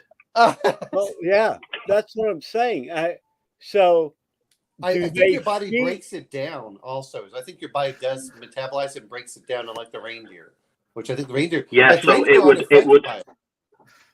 Yeah, it would probably be like a more easily absorbable form, if that makes sense. Well, I think the reindeer don't break it because their stomachs would have done all the breakdown and shit. So then our stomachs don't have to. Are they feeding them the mushrooms and then? No. The reindeer seek them out. Yeah. They actually go and look for them themselves. Okay. Yeah. But see, with mushrooms, there's a lot of animals that can eat them that are toxic to us that are not toxic to like deer and stuff. So for them, they eat it, but I have a feeling that they don't even digest it per se. They don't break down that chemical for the most part. That's why it just gets excreted out. According to the thing that John kindly put in the comments for me, they do apparently feel something from it. I mean, otherwise they wouldn't keep doing it, right? Well, does it have to do with horror? Other than it's gross? I don't you think reindeer running around at a highest height quite horrific? Could use that as a horror monster. Yeah, they could gore you with those antlers. Have you seen the size of those antlers? Oh, wait. Yeah. Was the Perryton or whatever that was called? The one that's like the carnivorous deer with like wings and stuff in the monster manual? Yeah. Oh yeah, they would. I like that. Paraton. Yeah. Paratons. Yeah, they could. Yeah. But I mean those.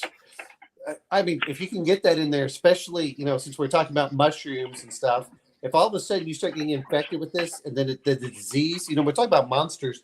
If you get that disease and it starts spreading around the other animals, and then you get the animals start attacking you and things, boy, that's also like, what the hell's going on here? And sometimes that's just when we talk about the horror, it's not just the monsters, it's the confusion of what is causing, what's the reason behind this. Well, it's psychosis, isn't it? That's why that's why for horror games I like investigative scenarios. That's why for me Call of Cthulhu works very well. Indeed. So now we have to go investigate the reindeer piss. Yes, yes. I bet you do. Actually, do any of you remember Blackadder and they, when they went out to on the ship and they ran out of water and they had to drink their own urine? Oh yeah. We don't have sugar. We don't have milk. We don't have water. No, that was Blackadder the 4th. This one was Blackadder 2. Was it? Okay. Yeah, it was the with Blackadder. Like, I think he was drinking his urine before we ran out of water. Was what they were saying about the captain.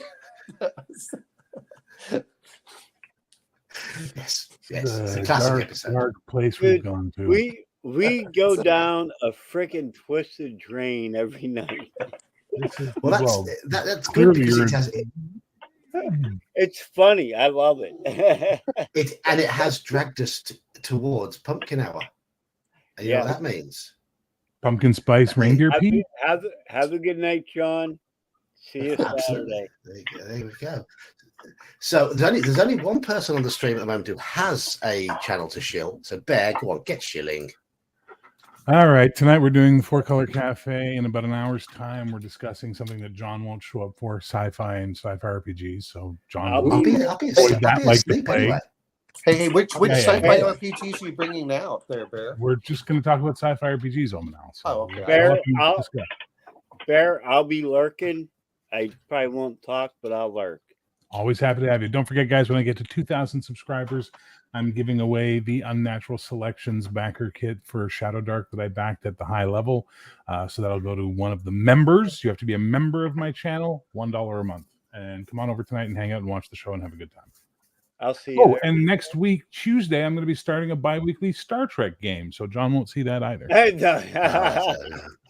Stop turning me off of your games there, Bear. You had me at against the Dark Master. Now you have to do Star Trek, which makes me have to turn you off now. No, okay, well, that's fine.